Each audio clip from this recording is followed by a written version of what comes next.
Everyone, welcome to Magnet Brains. मैं रिया चौहान, आपकी दोस्त और host for social science geography का। आज मैं आपके लिए लेकर आई हूँ chapter number 1, the earth in the solar system के एमसीक्यूज। तो इस चैप्टर का हमने वन शॉट रिवीजन और मोस्ट इंपॉर्टेंट क्वेश्चंस कर लिए हैं। आपको आई होप वीडियो मिल गए होंगे, आपने नोट्स भी बना लिए होंगे।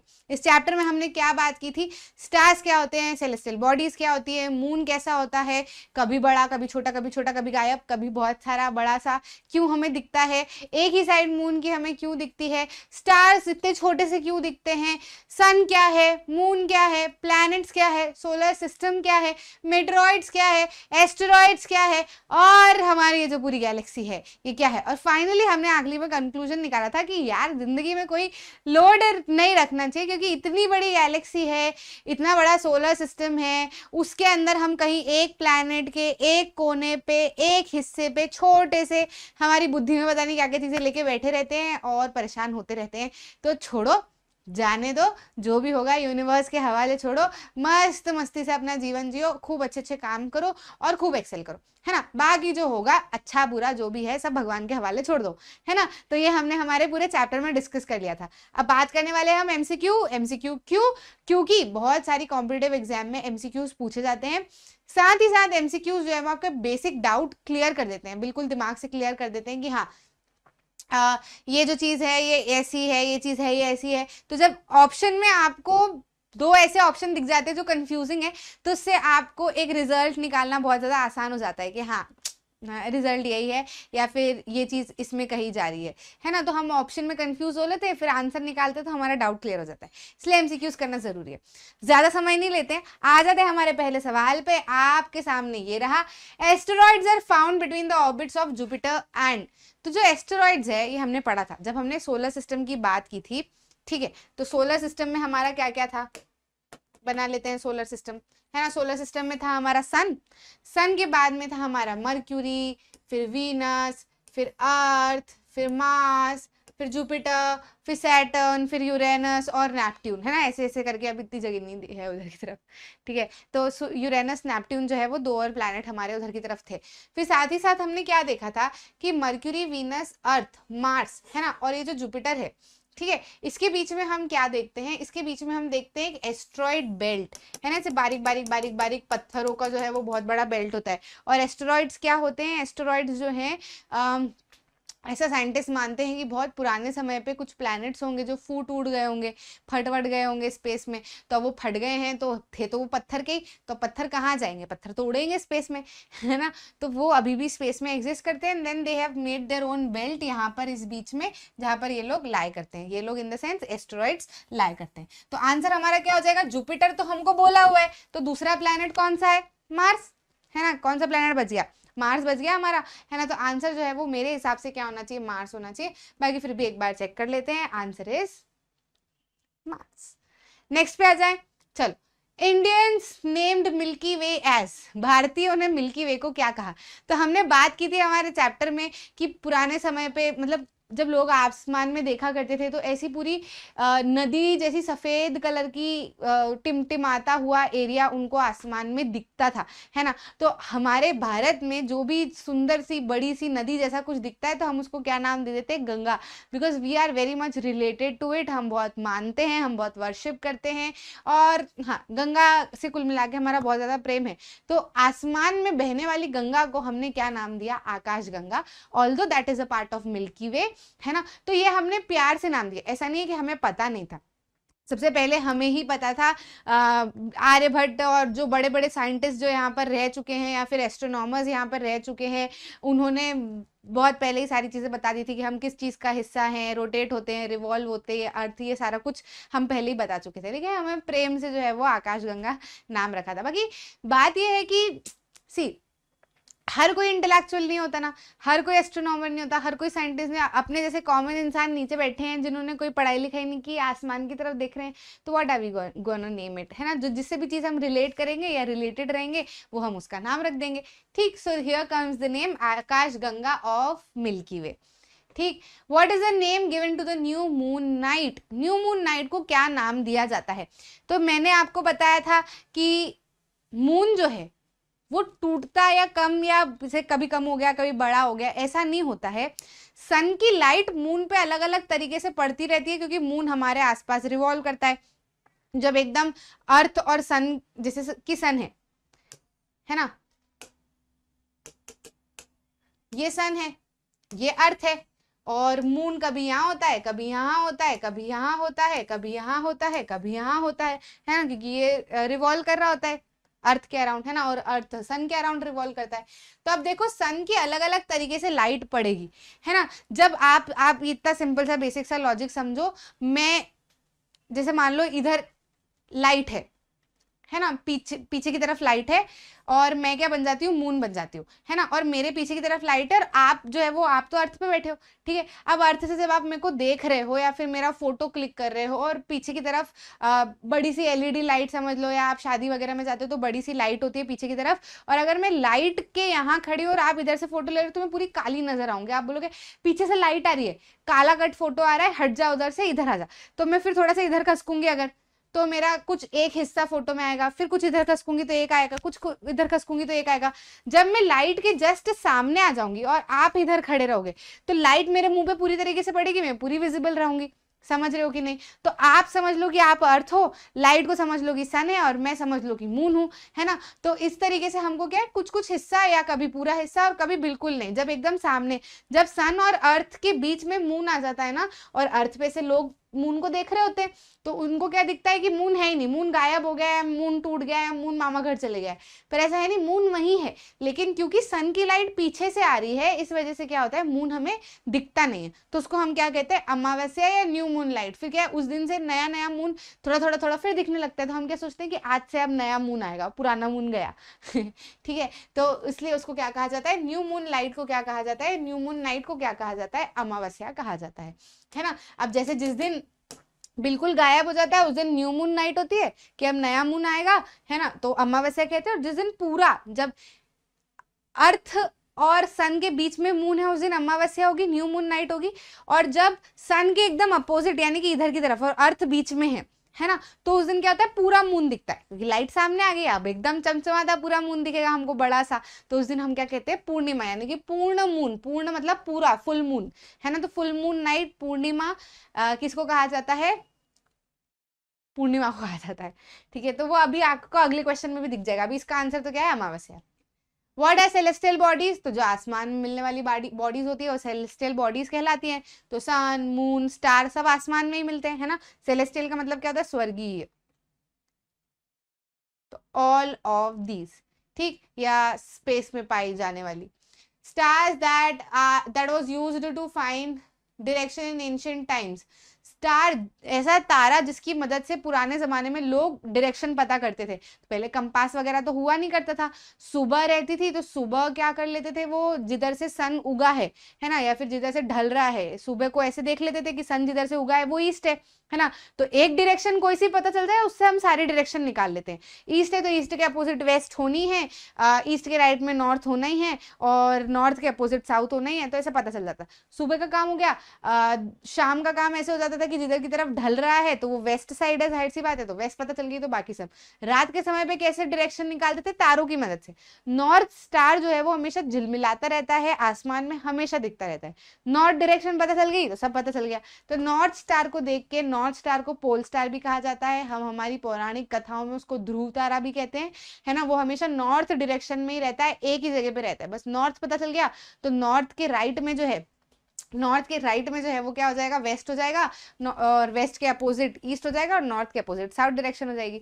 तो ऐसे डायरेक्शन पता कर ली जाती थी। तो आपका ऑप्शन में नॉर्थ स्टार या पोल स्टार दोनों में से कोई सा भी दिख जाए आप टिक कर देना। यहाँ पे हमको नॉर्थ स्टार दिख रहा है ना, तो नॉर्थ स्टार जो है वो आंसर हो जाएगा। What is the name given to the full moon night, अभी मैंने बताया, फुल मून नाइट या पूर्णिमा, है ना। तो आंसर जो है वो क्या हो जाएगा, पूर्णिमा। न्यू मून नाइट क्या होती है, अमावस्या। ठीक। The celestial bodies which have their own heat and light are called, ऐसी celestial bodies जिनकी अपनी हीट और लाइट होती है। तो हमने जितनी भी celestial bodies पढ़ी उसमें हमने देखा कि सन की हीट और लाइट अपनी खुद की है, जो कि खुद एक तारा माना जाता है बड़ा सा, है ना। और जो दूसरे भी तारे हैं, तारों की अपनी हीट और लाइट होती है, वो गैसेस से मिलके, हॉट गैसेस से मिलके बने होते हैं, इसलिए उनकी अपनी हीट और लाइट होती है। बाकी स्पेस में जो भी चीज दिख रही है हमको, वो सन की लाइट और तारों की लाइट की मदद से ही दिख रही है, बाकी किसी की अपनी कोई लाइट नहीं है, वो ल्यूमिनस वो नहीं है, है ना। तो मून भी अगर हमको दिखता है चमकता हुआ तो वो मून ही है, उसकी अपनी लाइट नहीं है, लेकिन सन की लाइट क्योंकि मून पे पड़ रही होती है इसलिए हमको क्या दिखता है, मून चमकता हुआ दिखता है ना। तो यहाँ पे प्लैनेट, स्टार, सैटेलाइट में से स्टार्स जो है वो राइट आंसर हो जाएगा, बाकी किसी की भी अपनी लाइट नहीं है, ठीक। Which is the most recognizable constellation, Saptarishi, है ना। हम बात करके आए चैप्टर में, बहुत आसानी से दिख जाते हैं सप्तऋषि। लैटिन में उसको उर्सा मेजर नाम भी दिया जाता है, इंग्लिश में उसको बिग बियर भी कहते हैं, और सप्तऋषि की डायरेक्शन से ही हम नॉर्थ स्टार की डायरेक्शन भी निकाल लेते हैं, ठीक है। तो आंसर जो है वो क्या हो जाएगा, Saptarishi answer. How is the sky filled with after sunset and in the night, sky किस चीजों से भरा होता है सनसेट, सूर्यास्त होने के बाद में, और रात में किन चीजों से भरा होता है। तो ब्राइट और डिम दोनों ऑब्जेक्ट्स होते हैं। देखो स्काई है, जो स्पेस है, उसमें जो चीजें हैं वो है ही, ऐसा नहीं कि सुबह आएंगी रात में चली जाएंगी, रात में आएंगी सुबह चली जाएंगी, या रात में चली गई सुबह आ गई, ऐसा नहीं है, वो वही है, लेकिन हमको कभी दिखती हैं कभी नहीं दिखती हैं, because of the light of the sun, है ना। सन जो है वो रात को अस्त हो जाता है तो आसमान में अंधेरा छा जाता है ना, अंधेरा छा जाता है तो इसकी वजह से हमको ब्राइट ऑब्जेक्ट्स भी दिखते हैं, लेकिन डिम लाइट, डिम जो ऑब्जेक्ट्स होते हैं वो भी एग्जिस्ट करते ही हैं। जैसे कि मून है, मून क्या है, मून तो डिम ऑब्जेक्ट है, उसकी अपनी लाइट है क्या, नहीं, लेकिन उसके ऊपर लाइट किससे पड़ रही है, सन से पड़ रही है, ठीक है, इसलिए वो क्या हो गया, चमचमाता हुआ दिखता है।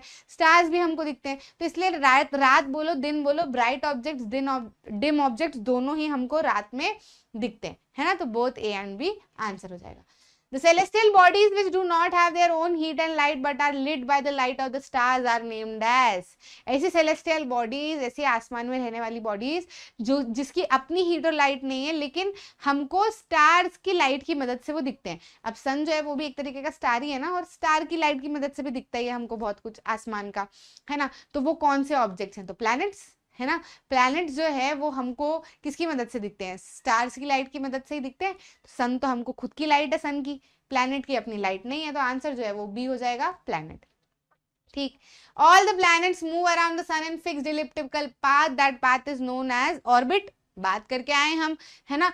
सारे के सारे प्लैनेट एक फिक्स्ड ऑर्बिट में घूमते रहते हैं, एक फिक्स्ड पाथ में घूमते रहते हैं, उस पाथ को क्या कहा जाता है, ऑर्बिट कहा जाता है। तो आंसर क्या आ जाएगा, orbit. Why is the shape of Earth geoid? Geoid क्यों कहा जाता है, geoid मतलब अर्थ लाइक शेप। तो अर्थ का शेप कैसा है, पोल्स पे फ्लैटेंड है ना, पोल्स पे चपटा है, और जो बीच वाली साइड है उसमें बल्ज आउट है, यानी कि बाहर निकला हुआ है थोड़ा, ठीक है। तो इसीलिए उसके शेप को क्या कहा जाता है, अर्थ लाइक, मतलब ऐसा कोई दूसरा शेप नहीं। जैसे ऑरेंज जरूर आप एक तरीके से मान सकते हो, जैसे ऑरेंज है ना, ऊपर की तरफ से चपटा चपटा होता है, बाहर बीच वाली तरफ से बाहर ऐसा निकला हुआ होता है, तो बस वैसा ही अर्थ का भी शेप है, वैसे अर्थ के शेप को जो है वो जियोइड कहा जाता है, ठीक। तो it is slightly flattened at the poles, बिल्कुल सही। It is bulged in the centre, ये भी सही। तो आंसर क्या आ जाएगा, बोथ ए एंड बी, है ना।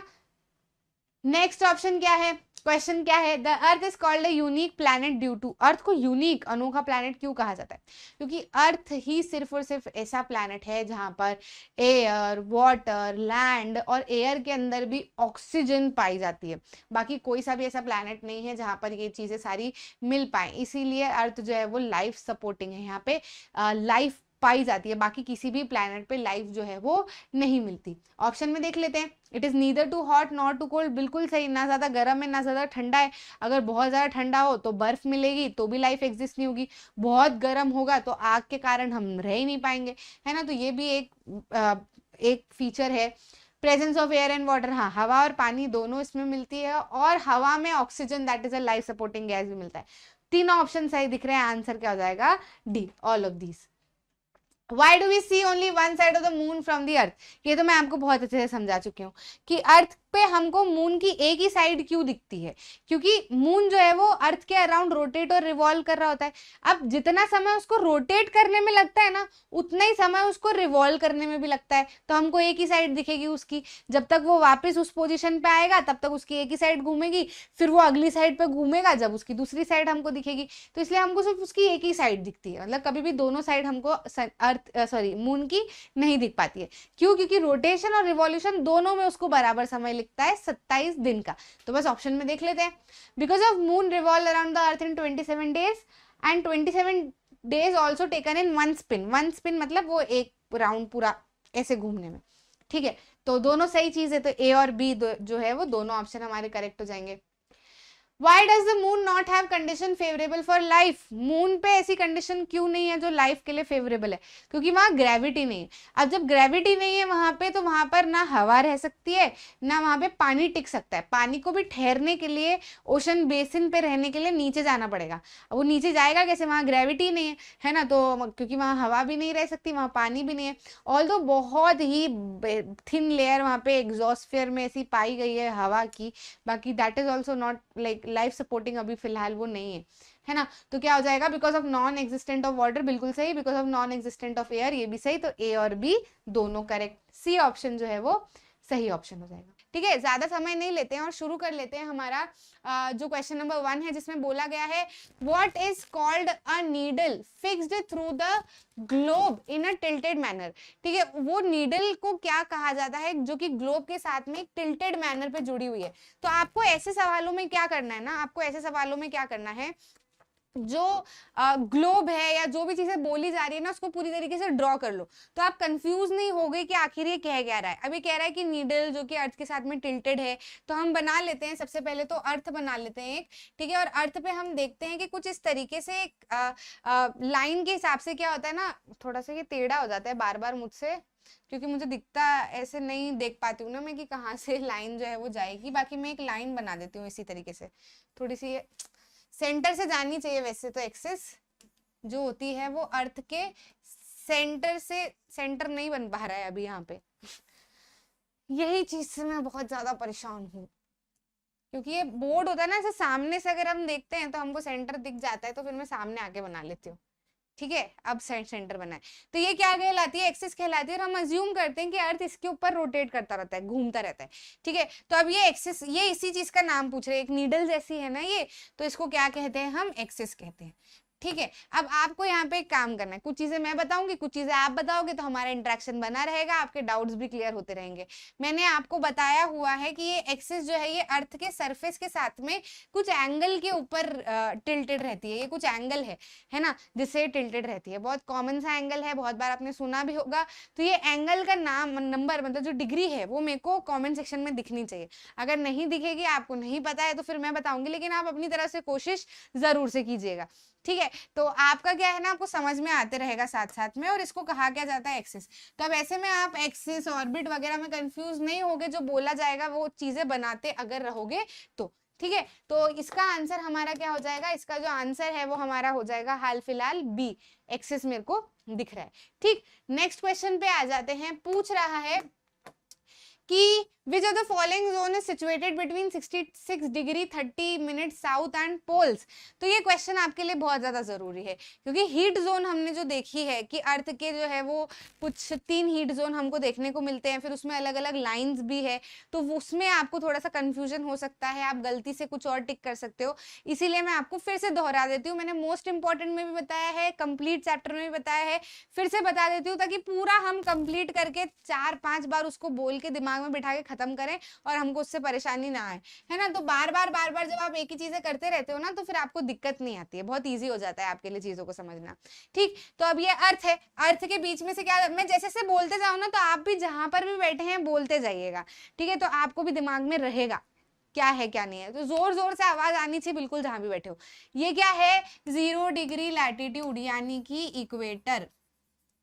क्या है भाई? 0 डिग्री लैटिट्यूड यानी कि इक्वेटर। इसी के ऊपर की हम चले तो ये क्या है? ये है 22.5 डिग्री नॉर्थ, या फिर कहा जाए तो 22.5।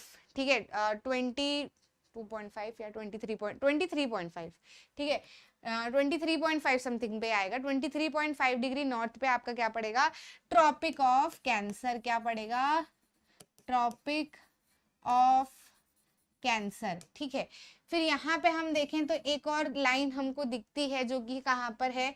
66.5 डिग्री, या फिर कहा जाए तो 66 डिग्री 30 मिनट्स भी आप इसको कह सकते हो। ठीक है, या फिर 66.50 भी आप इसको कह सकते हो, कुछ भी कह सकते हो, बात एक ही है।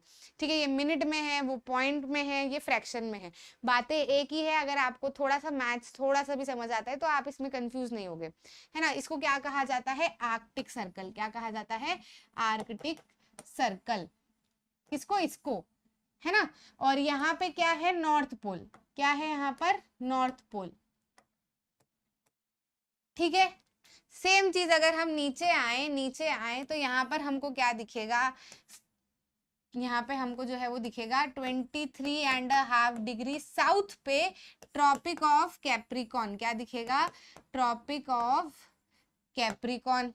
और यहीं पे अगर आए तो साथ साथ में बोलिएगा 66.5 डिग्री साउथ पे हमको क्या दिखेगा, एंटार्कटिक सर्कल, क्या दिखेगा, एंटार्कटिक सर्कल। और ये क्या है हमारा, साउथ पोल। ठीक है, अब यहाँ पे बस सिंपल सा आप समझो, इसको इन दोनों को कहा जाता है टॉरिड जोन। ठीक है, ये पूरे को कहा जाता है टॉरिड जोन, जिसमें ये और ये दोनों आ जाते हैं। इसको कहा जाता है टेम्परेट जोन, इसको भी कहा जाता है टेम्परेट जोन, और इसको क्या कहा जाता है, फ्रिजिड जोन, और इसको भी क्या कहा जाता है, फ्रिजिड जोन। सिंपल है बहुत, यहाँ पे मैक्सिमम धूप होती है, यहाँ मॉडरेट होती है, और यहाँ बहुत ठंड होती है। बहुत सिंपल है, बहुत सिंपल। अब यहाँ पे हमको कुछ नहीं करना, हमको ये दो चीजें दिख रही है, यहाँ पे साउथ है कि नॉर्थ है ये देखना बहुत ज्यादा जरूरी है, नहीं तो बंटा ढार हो जाएगा।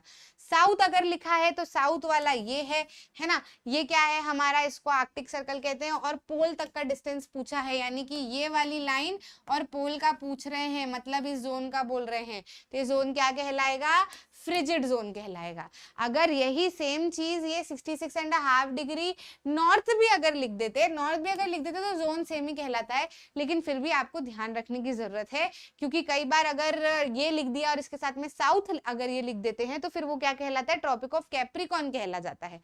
समझ गए कि नहीं समझ गए, ठीक है, क्लियर है।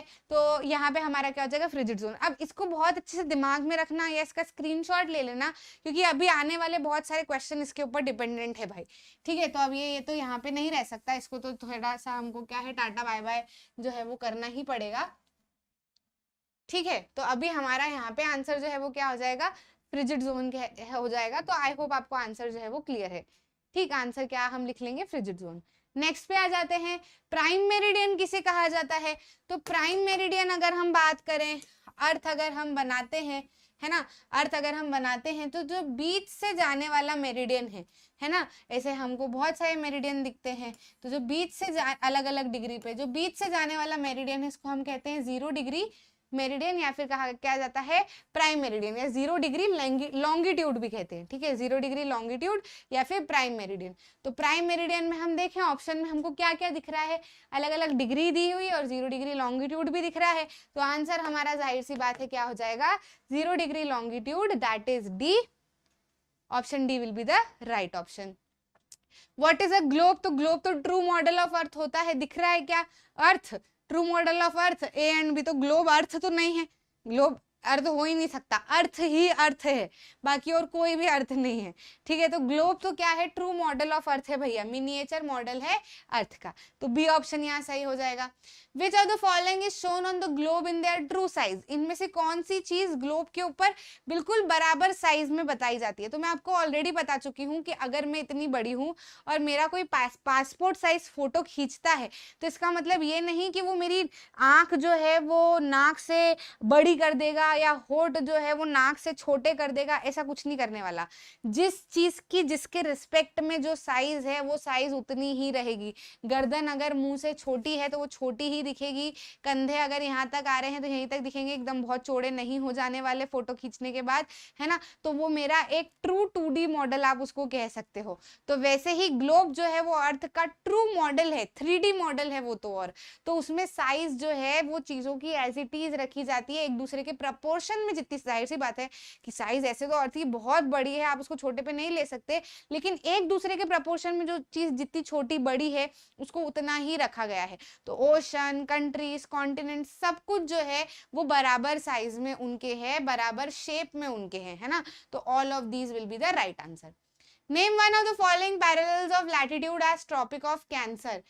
Name one of the following parallel of latitude as Tropic of Cancer. अच्छा, ट्रॉपिक ऑफ कैंसर की डिग्री क्या है हमको ये बताना है। ऑप्शन में अगर हम देखें तो देखो मैंने आपको बताया हुआ है कि ट्रॉपिक ऑफ कैंसर जो है वो नॉर्दर्न हेमिस्फीयर में आता है।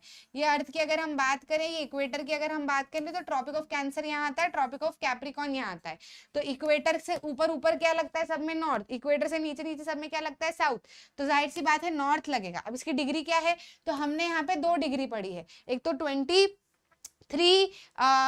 23 डिग्री 30 मिनट आप कह सकते हो, या फिर 23 डिग्री 0.50 भी आप कह सकते हो, एक ही बात है ना। तो यहाँ पे क्या हो जाएगा अपना 23 डिग्री 30 मिनट, है ना। तो ये क्या हो जाएगी हमारी डिग्री। एक 66 वाली भी हमने पढ़ी है, लेकिन इसको क्या कहते हैं, 66.5 डिग्री नॉर्थ को हम क्या कहते हैं, ये आप कमेंट सेक्शन में बताओ, ये आप कमेंट सेक्शन में बताओगे कि इसको क्या कहा जाता है। मैं अभी इसका आंसर बता दे रही हूँ कि ये वाला जो है हमारा ट्रॉपिक ऑफ कैंसर है, तो ये नॉर्थ यहाँ दिख रहा है, गलती से भी साउथ मत करना। लेकिन ये जो साउथ है और ये वाला जो डिग्री है, इन दोनों को क्या कहते हैं ये आपको बताना है। ये 0 डिग्री है, इसको तो इक्वेटर कहते हैं, है ना। साथ साथ में सब कुछ रिवाइज करते जाओ ना तो डाउट नहीं होगा। इसको तो इक्वेटर कहते हैं। अभी जिन 2 पे मैंने सर्कल लगाए हैं, है ना, इनको क्या कहते हैं ये आपको जरा बताना है। मुझे भी तो समझ आए कि आपको कितना समझ आया है, कितना कंफ्यूजन है, कितना नहीं। जो भी मुझे सही आंसर बताएंगे तो हम इनको बिल्कुल सभी के सामने अप्रिशिएट करेंगे, हम आपको रिप्लाई करेंगे कि वेरी गुड जॉब, और जो गलत बताएंगे उनकी मिस्टेक भी हम ठीक करने की कोशिश करेंगे। ठीक है, तो यहाँ पे आंसर हमारा क्या हो जाएगा 23 डिग्री 30 मिनट नॉर्थ। ठीक है, क्वेश्चन नंबर 7 देखते हैं। What divides the earth into 2 equal parts, the northern hemisphere and the southern hemisphere. Earth को ऐसा क्या है जो 2 बराबर हिस्सों में डिवाइड कर देता है, नॉर्दर्न हेमिस्फीयर और सदर्न हेमिस्फीयर में। तो अब मैं ड्रॉ नहीं कर रही, अब आप इसको इमेजिन ही करो, चीजों को अब इमेजिन करना शुरू करो, है ना। अर्थ बनाया, आप देख लेते हैं हम, नॉर्दर्न हेमिस्फीयर ऊपर वाला है, सदर्न हेमिस्फीयर नीचे वाला है। तो ऐसा क्या है जो इन दोनों को डिवाइड करेगा, जाहिर सी बात है इक्वेटर। इक्वेटर ही तो बीच में से जाएगा और नॉर्दर्न और सदर्न बनाएगा। अगर ये यहाँ पे ईस्टर्न और वेस्टर्न हेमिस्फीयर पूछते तो ईस्ट और वेस्ट कैसा होता है इधर, ठीक है, ये वेस्ट और ये ईस्ट, मतलब कुछ लंबा डिवाइड कर रहा है, इसको लंबा 2 भागों में डिवाइड कर। तो लंबे में क्या आता है मेरिडियन, यानी कि क्या लॉन्गिट्यूड। तो हम क्या लिखते हैं प्राइम मेरिडियन, या फिर 180 डिग्री मेरिडियन भी लिख देते। समझ में आ रहा है कि नहीं। तो यहाँ पे जो है ऑप्शन में ही आपको डायरेक्ट इक्वेटर दिया है, तो आपको कोई डाउट ही नहीं है। लेकिन अगर यहाँ पर अपना नॉर्दर्न और सदर्न हेमिस्फीयर बोल के यहाँ पे ऑप्शन में प्राइम मेरिडियन लिखते तो नहीं टिक करना। अगर ईस्ट और वेस्ट बोलते तो प्राइम मेरिडियन टिक करना, नॉर्दर्न और सदर्न बोल रहे हैं तो इक्वेटर टिक करना। ठीक है, तो साथ साथ में हम सारी चीजें क्लियर करते जा रहे हैं कि आपको और कोई भी डाउट ना रहे। अभी फिलहाल आंसर जो है वो हमारा क्या हो जाएगा equator. Which place is located at the intersection of 26 degree north and 90 degree east. तो ये हमने मार्क किया था, ये आपकी बुक में भी दिया हुआ है। डुबरी की लोकेशन हम मार्क करते हैं लैटिट्यूड और लॉन्गिट्यूड पढ़ने के बाद। इससे हम समझते हैं कि देखो जब लैटिट्यूड और लॉन्गिट्यूड हमको दोनों पता होते हैं तो चीजों को लोकेट करना कितना आसान हो जाता है ना। उसके साथ साथ में हमको लोकेशन जो है वो टोंगा, मॉरिशस, ठीक है, हाँ, एक तो बेले हॉरिजॉन्टे और चंद्रपुर की भी दी जाती है। तो बेले हॉरिजॉन्टे और चंद्रपुर की तो लैटिट्यूड में बात करते हैं वो, ठीक है, 20 डिग्री के ऊपर। फिर हम उससे पता करते हैं कि यार नॉर्थ साउथ भी लिखना जरूरी है। वहीं अगर हम अपना मॉरिशस और टोंगा की बात करें तो वो हम लॉन्गिट्यूड में बात करते हैं उसकी, ठीक है, कि लॉन्गिट्यूड में भी फिर हमको ईस्ट वेस्ट जो है वो पता होना जरूरी है। समझ में आया कि नहीं। फिर फाइनली जो है वो हम डुबरी की बात करते हैं जिसमें हमको दोनों लैटिट्यूड लॉन्गिट्यूड पता होता है, तो हम आसानी से मार्क कर पाते हैं। तो ये क्या हो जाएगा हमारा आंसर जो है वो डुबरी। ठीक है, कोई दिक्कत तो नहीं है। नेक्स्ट पे आ जाते हैं। What divides the earth into eastern and western. देखो आ गया ये क्वेश्चन, है ना।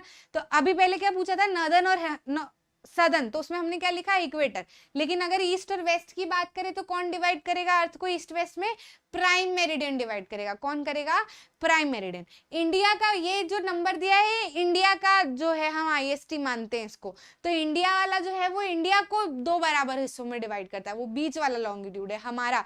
लेकिन यहाँ पे क्या बोला है, अर्थ बोला है, अर्थ। तो कंफ्यूज नहीं होना, क्या लिखेंगे हम, प्राइम मेरिडियन। और इक्वेटर तो क्या करता है, नॉर्दर्न और सदर्न में डिवाइड करता है।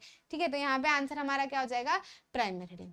The time of India is ahead of England by, कितने घंटों से इंग्लैंड से हम आगे हैं, है ना। तो मैंने आपको बताया था कि अर्थ जो है वो कुछ वेस्ट से ईस्ट की तरफ रोटेट करती है, मतलब ऐसे रोटेट करती है, ऐसे, है ना। अब मान लो कि आप क्या हो, सूरज हो, है ना, और मैं क्या हूं, अर्थ हूं, ठीक है। तो इंग्लैंड जो है वो कहाँ पे आता है, प्राइम मेरिडियन पे आता है, एकदम बीच में आता है, ठीक है। और इंडिया जो है वो किधर आता है, इंग्लैंड से थोड़ा इधर आता है। वर्ल्ड मैप पे अगर आप देखोगे तो कहीं पे इंग्लैंड इधर आता है यूरोप में, और इंडिया कहीं पे इधर आता है, ठीक है। तो जाहिर सी बात है इंडिया इससे आगे है ना, क्योंकि हम अर्थ जो है वो ऐसे रोटेट करती है, ऐसे रोटेट करती है, ठीक है। तो अगर प्राइम मेरिडियन पे धूप है, यानी कि अगर दोपहर है, ठीक है, तो इंडिया तो इधर की साइड है, और इधर की तरफ अभी दोपहर हो रही है, तो इधर की तरफ क्या हो रही होगी, शाम, है ना, और इधर की तरफ हो रही होगी सुबह, ठीक है। तो ये तो बाद में आएगा, तो फिर इधर दोपहर होनी है, ठीक। तो अभी यहाँ पे क्या हो रही है, दोपहर, यानी कि इंग्लैंड में दोपहर, तो इधर क्या हो रही है, शाम, यानी कि आगे तो है, ये तो जाहिर सी बात है। अब कितने घंटों से आगे है, तो वो लॉन्गिट्यूड के ऊपर डिपेंड करता है। तो अगर ये लॉन्गिट्यूड की गिनती हम करें और 4 मिनट के हिसाब से हम कैलकुलेट करें, तो हमको पता चलता है कि 5 घंटे 30 मिनट, यानी कि 5.5 घंटों से हम इंग्लैंड से आगे, यानी कि इंग्लैंड में अगर 2 बज रही होगी दोपहर की, तो हमारे यहाँ पे 7:30 बज रही होगी शाम की, ठीक है। समझ में आया? तो आंसर हमारा क्या हो जाएगा, यहाँ दिख रहा है हमको 5 आवर्स एंड 30 मिनट, ठीक है। तो आंसर जो है वो क्या हो जाएगा, बी हमारा राइट आंसर, ठीक। What time does Earth take rotating from 1 degree longitude to next longitude? 1 degree longitude से दूसरे डिग्री लॉन्गिट्यूड तक जाने के लिए अर्थ को कितना समय लगता है? तो मैंने पूरा कैलकुलेट करके आपको बताया 4 मिनट लगते हैं। वन शॉट में ही बताया है, मोस्ट इंपॉर्टेंट में भी मैंने आपको बताया है कितने मिनट लगते हैं, 4 मिनट का समय लगता है, और उसी हिसाब से हम हर लॉन्गिट्यूड के ऊपर क्या करते हैं, टाइम कैलकुलेट करते हैं। तो आंसर हमको दिख रहा है ए, 4 minute. Between which parallel of latitude is the torrid zone situated? Torrid zone किन parallel of latitude के बीच में आता है? तो अभी याद करो, अभी मैंने आपको बताया था बीच में टॉरिड जोन है, इक्वेटर है, और ऊपर क्या है, ट्रॉपिक ऑफ कैंसर है, और नीचे क्या है, ट्रॉपिक ऑफ कैप्रिकॉन है। तो किन दोनों लैटिट्यूड के बीच में आ रहा है, ट्रॉपिक ऑफ कैंसर और ट्रॉपिक ऑफ कैप्रिकॉन के बीच में टॉरिड जोन। फिर उसके ऊपर टेम्परेट, उसके ऊपर फ्रिजिड जोन, ठीक। तो ट्रॉपिक ऑफ कैंसर और कैप्रिकॉन दिख रहा है, हाँ पहला ही ऑप्शन दिख रहा है हमको, तो टॉरिड जोन का आंसर क्या हो जाएगा, ए। अगर हम इसकी बात करें ट्रॉपिक ऑफ कैंसर और आर्कटिक सर्कल के बीच में कौन सा जोन आता है, तो ट्रॉपिक ऑफ कैंसर यहाँ है, आर्कटिक सर्कल वहां है ना, तो दोनों के बीच में कौन सा जोन आता है बताएं जरा, टेम्परेट जोन, है ना, टेम्परेट जोन आता है, जिसको सब ट्रॉपिकल जोन भी कहते हैं। ट्रॉपिक ऑफ कैप्रिकॉन और Antarctic Circle, Tropic of Capricorn नीचे, एंटार्क्टिक सर्कल नीचे, तो उसको भी टेम्परेट जोन ही कहेंगे, उसको भी सब ट्रॉपिकल जोन ही कहेंगे। टेम्परेट जोन का ही दूसरा नाम है सब ट्रॉपिकल जोन, और टॉरिड जोन का ही दूसरा नाम है ट्रॉपिकल जोन, ठीक है। तो उसमें कंफ्यूज मत होना। अभी यहाँ पे हमारा आंसर क्या आएगा, Tropic of Cancer and Tropic of Capricorn. देखो मैं आपको साथ साथ में एक्स्ट्रा चीजें भी हर क्वेश्चन के साथ में बताते जाती हूँ, कभी ये नहीं ऐसा क्वेश्चन पूछ लिया, कभी ये नहीं ऐसा क्वेश्चन पूछ लिया, तो आपको डाउट ना रहे दिमाग में, ठीक। What is the time difference between the time of Dwarka in Gujarat and time of Dibrugarh in Assam? Gujarat के द्वारका और असम के डिब्रूगढ़ के बीच में टाइम डिफरेंस कितना है? तो मैंने आपको बताया था ना कि गुजरात के एक्सट्रीम पॉइंट को और असम के एक्सट्रीम पॉइंट को अगर हम इंडिया में देखें तो करीब 29 डिग्री का डिफरेंस आता है। 29 डिग्री के हिसाब से अगर हम 4 मिनट को कैलकुलेट करें तो 1 घंटा 45 मिनट का अंतर आता है दोनों के बीच में, है ना। तो हम यहाँ पे देख लेते हैं, 1 घंटा 45 मिनट कहीं दिख रहा है, हाँ दिख रहा है, सी ऑप्शन हमको दिख रहा है, ठीक है। आवर वही 1 घंटा, आवर लिख दो या 1 आवर लिख दो, एक ही बात है, ठीक है। तो 45 मिनट्स जो है वो क्या हो जाएगा हमारा right answer. On which parallel of latitude is Mauritius located? कौन से पैरेलल ऑफ लैटिट्यूड पे मॉरिशस लोकेट करता है? तो इसी की हमने बात की थी ना, मॉरिशस और टोंगा की, दोनों की हमने साथ में बात की थी। तो लैटिट्यूड जो है वो हमको क्या बताया गया था, हमको समझ आया था कि यार खाली लैटिट्यूड से काम नहीं चलना है, सिर्फ नॉर्थ और साउथ निकालने के बाद में भी काम नहीं चलना है, हमको लॉन्गिट्यूड की भी जरूरत है, ठीक है। तो हमने क्या देखा था, कौन से वाले पे हमारा जो है वो मॉरिशस आ रहा था, 20 डिग्री साउथ पे हमारा आ रहा था मॉरिशस, है ना। तो हमको समझ आया कि यार दोनों, ये भी साउथ पे है, फिर टोंगा भी साउथ पे है, तो फिर साउथ तो बहुत बड़ा है। अगर साउथ की अगर हम बात करें तो वो नीचे से यहाँ तक पूरा लॉन्गिट्यूड ही जाता है, तो इधर आ रहा है, इधर आ रहा है, इधर आ रहा है, किधर आ रहा है समझ नहीं आएगा हमको, है ना। तो फिर हम क्या करते हैं, लॉन्गिट्यूड की भी बात करते हैं, ठीक। तो ये कौन से लैटिट्यूड पे आता है, 20 डिग्री साउथ पे आता है।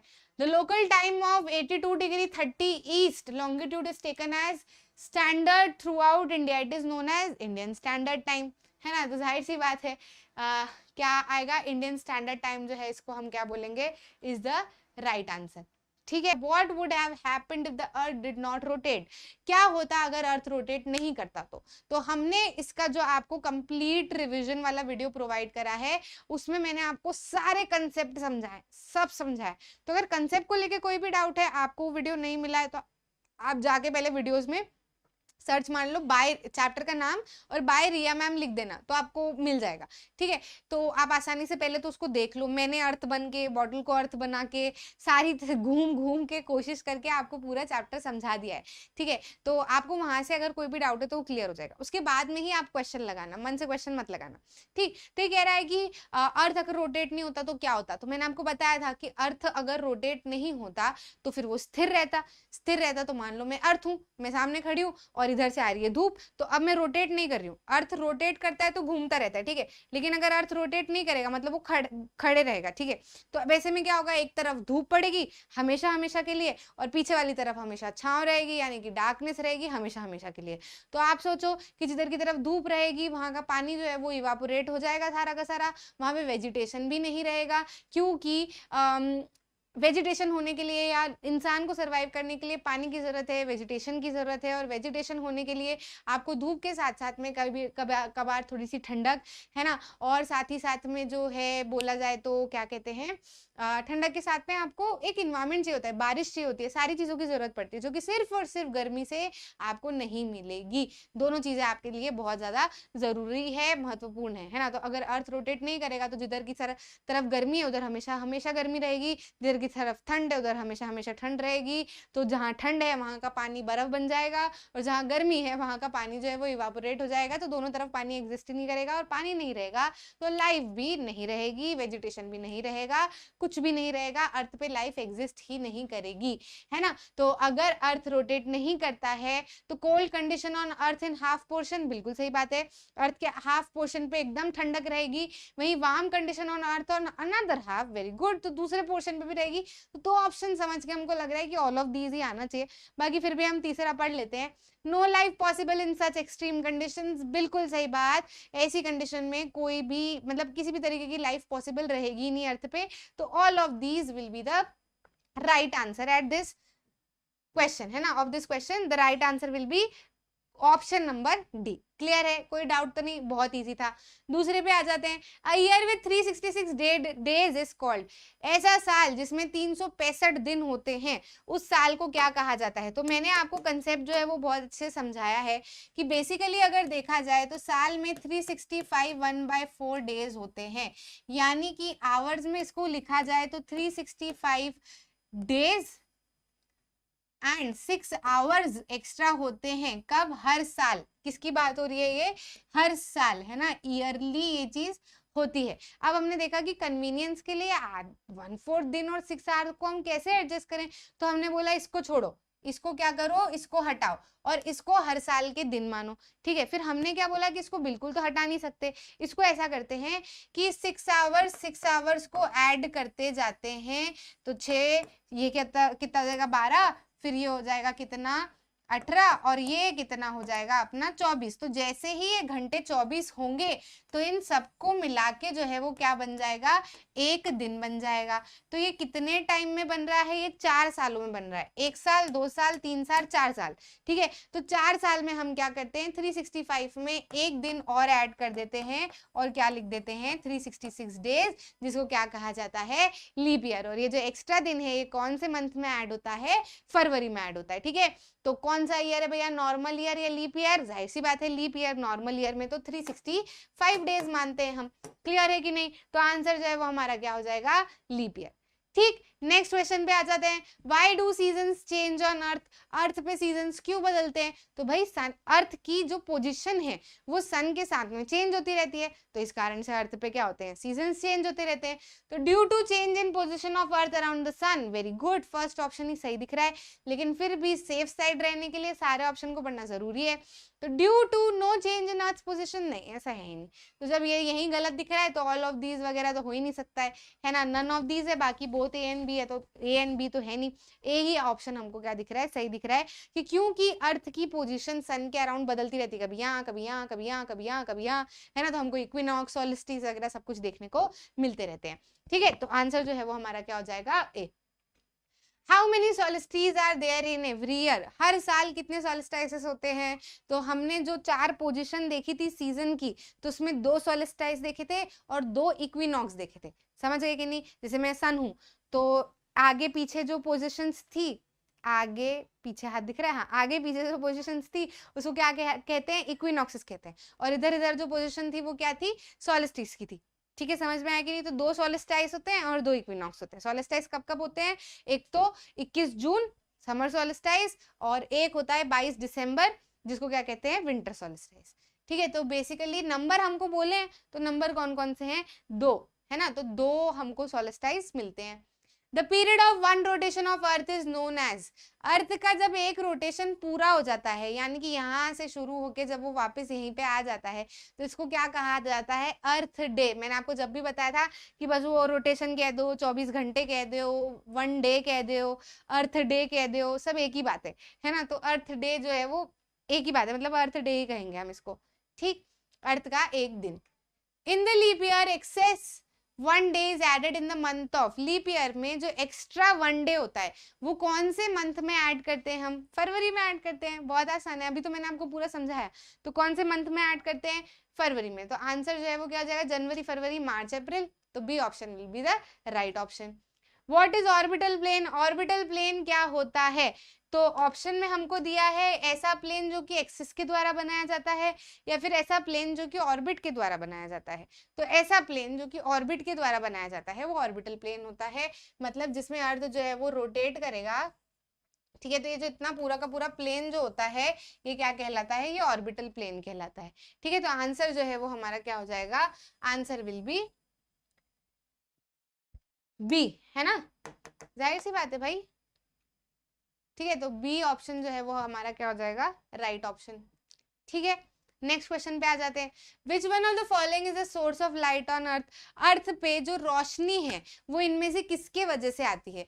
मून की वजह से आती है, सन की वजह से आती है, सैटेलाइट के कारण आती है, स्पेस के कारण आती है? आप बोलोगे ये तो 2 तो हट गए, है ना, ऊपर के 2 बचे हैं, क्योंकि रात में अंधेरे में जो है मून की कारण रोशनी होती है और दिन में सन के कारण रोशनी होती है। तो क्या दोनों ऑप्शन टिक कर दें? ए और बी तो दिख नहीं रहा है। तो अगर आप ऐसा सोच रहे हैं तो शायद आप गलत हैं। क्यों? क्योंकि जो मून है उसको भी रोशनी किसके कारण मिलती है? सन के कारण ही मिलती है। ठीक है, तो सन जो रोशनी वो भी मून जो रोशनी है वो भी सन के कारण ही ला रहा है।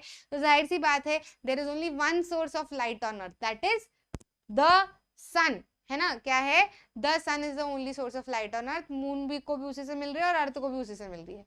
The axis of earth is inclined at, मैंने आपको बताया हुआ है कि एक्सिस ऑफ अर्थ जो है वो टिल्टेड है। ठीक है, अर्थ जो है वो टिल्टेड है, मतलब बिल्कुल ऐसा नहीं है, अर्थ है ना ऐसा है, एक्सिस के अराउंड टिल्टेड है। ठीक है, तो वो एक्सिस जो है वो अर्थ के साथ में कितना एंगल बनाती है, या फिर अर्थ की एक्सिस जो है वो कितना एंगल बनाती है? तो वो बनाती है 66.5 डिग्री। ठीक है, अगर टुवर्ड्स ईस्ट बोलता है तो लिखना आप 23.5 डिग्री। ठीक है, लेकिन अगर नॉर्मल एंगल पूछे तो 66.5 डिग्री लिखना। ये हम डिस्कस करके आ चुके हैं ऑलरेडी, है ना, हमारे जो वन शॉट था मोस्ट इंपॉर्टेंट था उसमें भी मैंने आपको बता दिया था। In the revolution motion of earth around the sun in its orbit completed in, revolution में जो अर्थ का मोशन होता है वो सन के अराउंड अपने ऑर्बिट पे कब खत्म होता है? मतलब एक कंप्लीट रिवॉल्यूशन कितने समय में कंप्लीट होता है?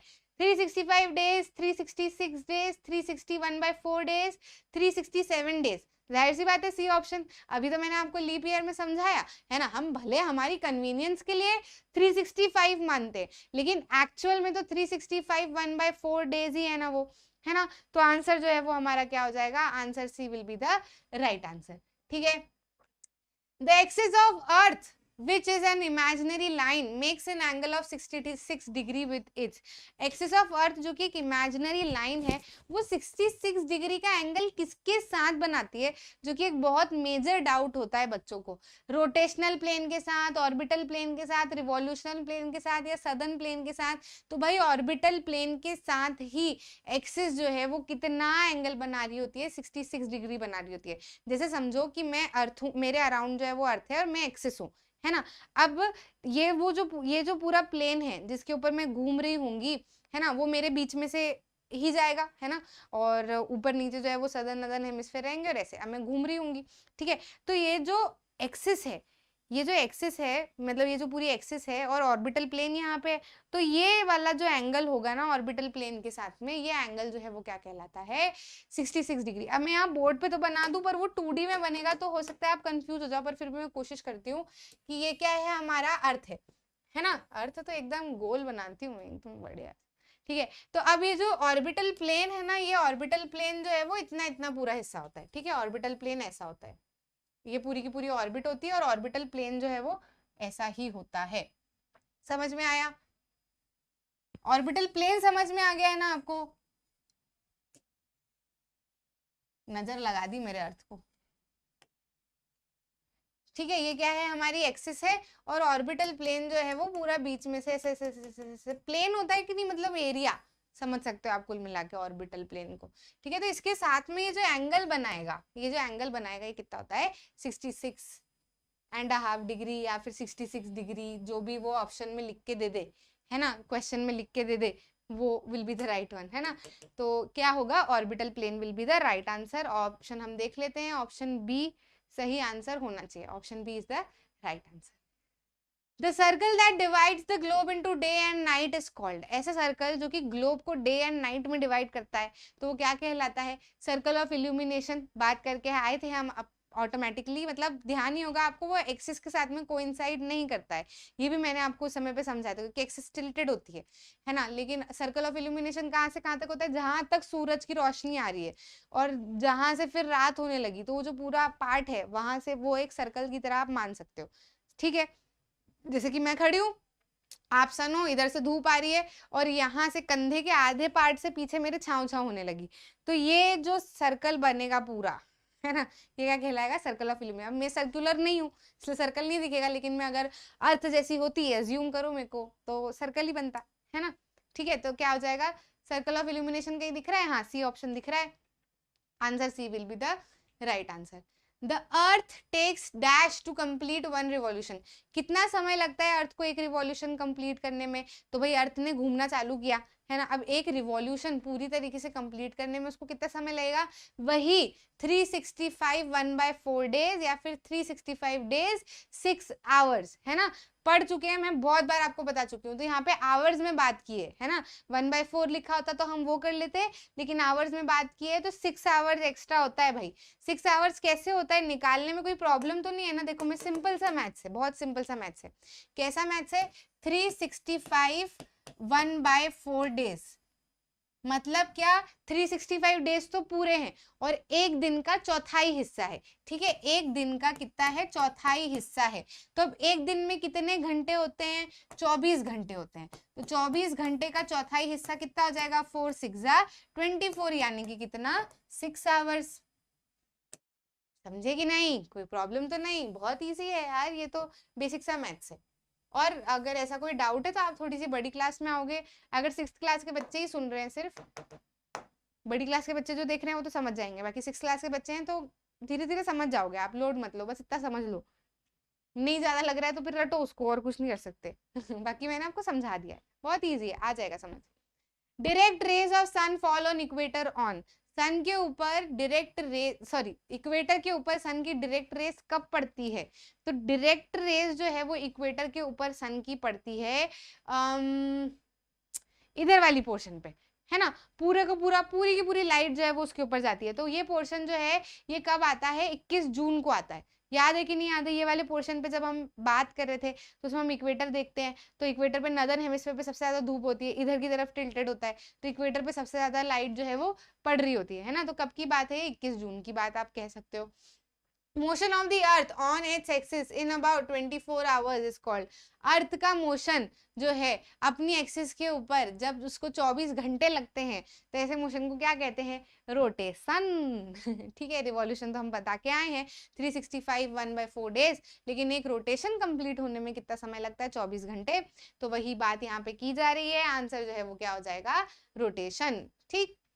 When do the longest night and the shortest day occur in the northern hemisphere? northern hemisphere पे longest night और shortest day कब होता है, northern hemisphere में हम रहते हैं इंडियंस, तो हमारे यहाँ पे रातें लंबी कब होती है, जाहिर सी बात है ठंड में, और ठंड वाला सोल्स्टिस कौन सा था, इधर वाला, ठीक है। नॉर्दर्न हेमिस्फीयर में विंटर सॉल्स्टिस ऊपर की तरफ जो है वो आता है, 22 दिसंबर की बात होती है।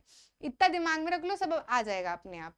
ठीक है, डेट्स याद रख लो और थोड़ा थोड़ा याद रख लो, किधर ऊपर विंटर है किधर समर है, दिमाग में रहेगा, है ना। तो कब कब होगा ये, ऐसा जो है वो डेट कौन सी आएगी, December 22। ठीक है। In which season Christmas is celebrated in Australia. तो ऑस्ट्रेलिया जो है वो किधर आता है, सदर्न हेमिस्फीयर में। और क्रिसमस किधर आता है, 22 दिसंबर के 3 दिन बाद। 22 दिसंबर वाली सिचुएशन इधर की साइड थी हमारी, है ना। तो उसके 3 दिन बाद अगर हम बात करें तो वहां पे नॉर्दर्न हेमिस्फीयर में तो ठंड थी, लेकिन सदर्न हेमिस्फीयर में गर्मी थी ना। और ऑस्ट्रेलिया किधर है, सदर्न हेमिस्फीयर में, नीचे वाली तरफ, तो जाहिर सी बात है वहां पे गर्मी है। तो क्रिसमस वो लोग कब से सेलिब्रेट करेंगे, गर्मी में। अब ये ठंड का कोई सा भी सीजन वो पूछ सकते हैं, न्यू ईयर भी आपसे पूछ सकते हैं, तो उस समय पे भी गर्मी रहेगी। ठीक है, तो गर्मी वाला सीजन यहाँ पे आएगा। When do equinoxes occur on earth, earth पे इक्विनॉक्सेस कब आते हैं, कब आते हैं, कौन कौन सी डेट को आते हैं। तो इक्विनॉक्स एक तो इधर था और एक पीछे तरफ था। यहाँ पे कौन सी डेट थी, 23 सितंबर, और यहाँ पे कौन सी डेट थी, 21 मार्च। ठीक है, तो 21 मार्च और 23 सितंबर दोनों ही दिख रहे हैं, both A and B tick कर दे, है ना। तो आंसर जो है वो क्या हो जाएगा, C. Motion of earth around the sun is known as, motion of earth around the sun is known as revolution, है ना। रोटेट, मूवमेंट ऑफ अर्थ या motion of earth around its axis is rotation, motion of earth around the sun is known as revolution. तो revolution जो है वो क्या हो जाएगा हमारा।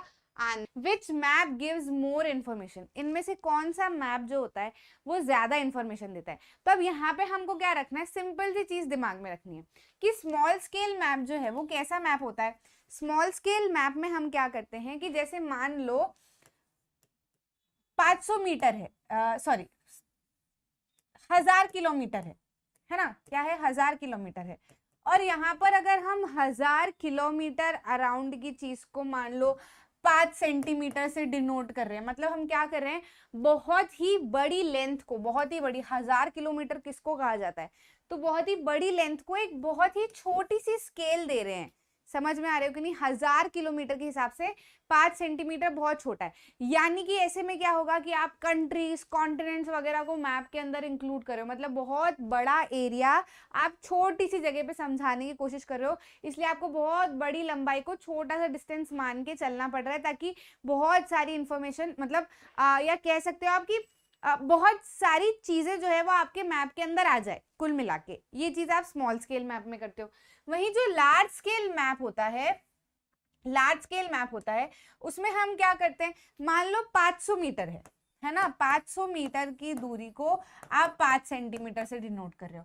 मतलब आप क्या कर रहे हो कि बहुत बड़ी स्केल नहीं ले रहे है, मतलब आप क्या कर रहे हो, सॉरी बहुत छोटी स्केल नहीं ले रहे हो, आप बहुत बड़ी स्केल ले रहे हो। बड़ी स्केल कैसे ले रहे हो कि नॉर्मल डिस्टेंस को नॉर्मल स्केल के साथ में आप नाप रहे हो, मतलब बहुत ज्यादा अंतर नहीं है ना। इसमें तो मतलब 1000 किलोमीटर और 5 सेंटीमीटर में देखो कि कितना ज्यादा अंतर हो गया, मतलब कितनी छोटी स्केल हो गई एज कंपेयर टू 1000। ठीक है, लेकिन 500 मीटर के हिसाब से देखें तो 5 सेंटीमीटर कोई बहुत छोटी स्केल नहीं है ना, ठीक ठाक ही है, मतलब ठीक ठाक नॉर्मल बड़ी है।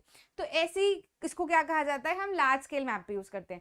अब लार्ज स्केल मैप पे अगर आप 500 मीटर को 5 सेंटीमीटर के हिसाब से डिनोट कर रहे हो, मतलब आप 500 मीटर का एरिया ही अपने पूरे मैप पे दिखाना चाह रहे हो। मतलब आप क्या करोगे कि 500 मीटर के एरिया को अगर आप पूरे मैप के ऊपर दिखाना चाह रहे हो, मतलब बहुत छोटी जगह को आप बहुत ज्यादा एक्सप्लेन करने की कोशिश कर रहे हो कि यहाँ घर होगा, यहाँ गलियां होगी, यहाँ पे फलाना होगा, यहाँ पे फलाना होगा। समझ रहे हो कि नहीं समझ रहे हो, एकदम बारीकी से, मतलब मोर डिटेल्ड आपका जो है वो पूरा मैप रहेगा। समझ में आ रहा है कि नहीं आ रहा है। वहीं जो अपना स्मॉल स्केल मैप रहता है ना, इसमें आप बहुत सारी चीजें, मतलब बहुत बड़ी बड़ी चीजें, यानी कि कंट्रीज हो गया, कॉन्टिनेंट हो गया, इनको सबको इंक्लूड करने की कोशिश करते हो। तो ऐसे में बहुत डिटेलिंग नहीं कर पाते कि किस कंट्री के अंदर कौन सा स्टेट है, कौन से स्टेट के अंदर कौन सी है, इसको डिटेलिंग कहते हैं। तो ये आप स्मॉल स्केल मैप में नहीं कर सकते, ये आप किस में कर सकते हो, लार्ज स्केल मैप में। तो जो लार्ज स्केल मैप होता है ना, जाहिर सी बात है वो आपको क्या करता है, ज्यादा इंफॉर्मेशन निकाल के देता है। ठीक है, तो कौन सा जो है वो ज्यादा इंफॉर्मेशन निकाल के देगा, लार्ज स्केल मैप आपको ज्यादा इंफॉर्मेशन निकाल के देगा। साथ ही साथ में इसको लार्ज स्केल, स्मॉल स्केल क्यों कहा जाता है ये भी हमने समझ लिया, क्योंकि इसमें यूजुअली बच्चों को डाउट होता है, उनको ऐसा लगता है कि यार क्या है exactly, large small, small large, है ना। ठीक है, तो थोड़ा सा आपको विजुअलाइज इसको करके देखना पड़ेगा, है ना। तो आंसर क्या हो जाएगा, large scale map. Thick blue line is used to show, तो इसके लिए हम चले जाते हैं कहाँ पे, हमने जहाँ पर कन्वेंशन फॉर सिंबल्स पढ़े थे, है ना। तो उसमें मैंने आपको बताया था कि यार जैसे कि मैप रहता है, तो मैप क्या रहता है, एक पेज रहता है, पन्ना रहता है, ठीक है। तो अब पन्ने के ऊपर आपको किसी को इन्फॉर्मेशन देनी है, बहुत सारी इन्फॉर्मेशन देनी है, आपको बताना है कि यहाँ पे नदी है, यहाँ पेड़ है, यहाँ ग्रेव यार्ड है, यहाँ पे लोग रहते हैं, यहाँ पे पोस्ट ऑफिस है, यहाँ पे पुलिस स्टेशन है। तो अब इतनी सारी चीज़ें पूरी पूरी स्पेलिंग के साथ में अगर आप लिखते रहोगे तो पूरा मैप आपका हौच पौच नहीं लगेगा, जाहिर सी बातें लगेगा, है ना। इसलिए क्या कर लिया गया, सिंबल्स दे दिए गए हर चीज को, कि यहाँ पे छोटा सा सिंबल बना दिया तो उससे समझ आ जाएगा कि हाँ इतनी इतनी जगह पर ये चीज जो है वो है, ठीक है। अब ऐसे में ऐसा भी हो सकता है कि कोई कुछ सिंबल यूज कर रहा है, कोई कुछ सिंबल यूज कर रहा है, तो फिर कैसे समझ में आएगा, है ना। अब जैसे हिंदी है तो हिंदी में हमको शब्द जो है वो डिफाइन करने पड़ेंगे कि इस शब्द का यही मतलब है, नहीं तो कोई और उस शब्द का कुछ और मतलब निकाल रहा है, कोई और उस शब्द का कोई और मतलब निकाल रहा है, तो भाषा समझ आएगी क्या, नहीं समझ आएगी, है ना। तो इसलिए हमने क्या कर दिया, चीजों का मतलब फिक्स कर दिया, किसका मतलब ये है, इसका मतलब ये है। Same goes for symbol, symbol में चीजों का मतलब फिक्स कर दिया, और जहां पर भी जो भी उस सिंबल को यूज करेगा उसके लिए वो मतलब वही रहेगा, ठीक है। तो ऐसा नहीं कि आप रिवर को थिक ब्लू लाइन के अलावा थिन ब्लू लाइन से आप लिख दिया और आप कह रहे हो कि ये रिवर है, तो वो माना नहीं जाएगा। समझ गए कि नहीं समझ गए, पूरे के पूरे सिंबल कन्वेंशन आपको एनसीईआरटी में दिए हुए हैं, साथ ही साथ में मैंने वन शॉट रिवीजन में भी आपको पढ़ाए हैं, ठीक है। तो वहां पे हम देखते हैं कि जो थिक ब्लू लाइन रहती है, ऐसे करके कुछ हमने बनाई थी, ड्रॉ करके मैं बताने की कोशिश कर सकती हूँ,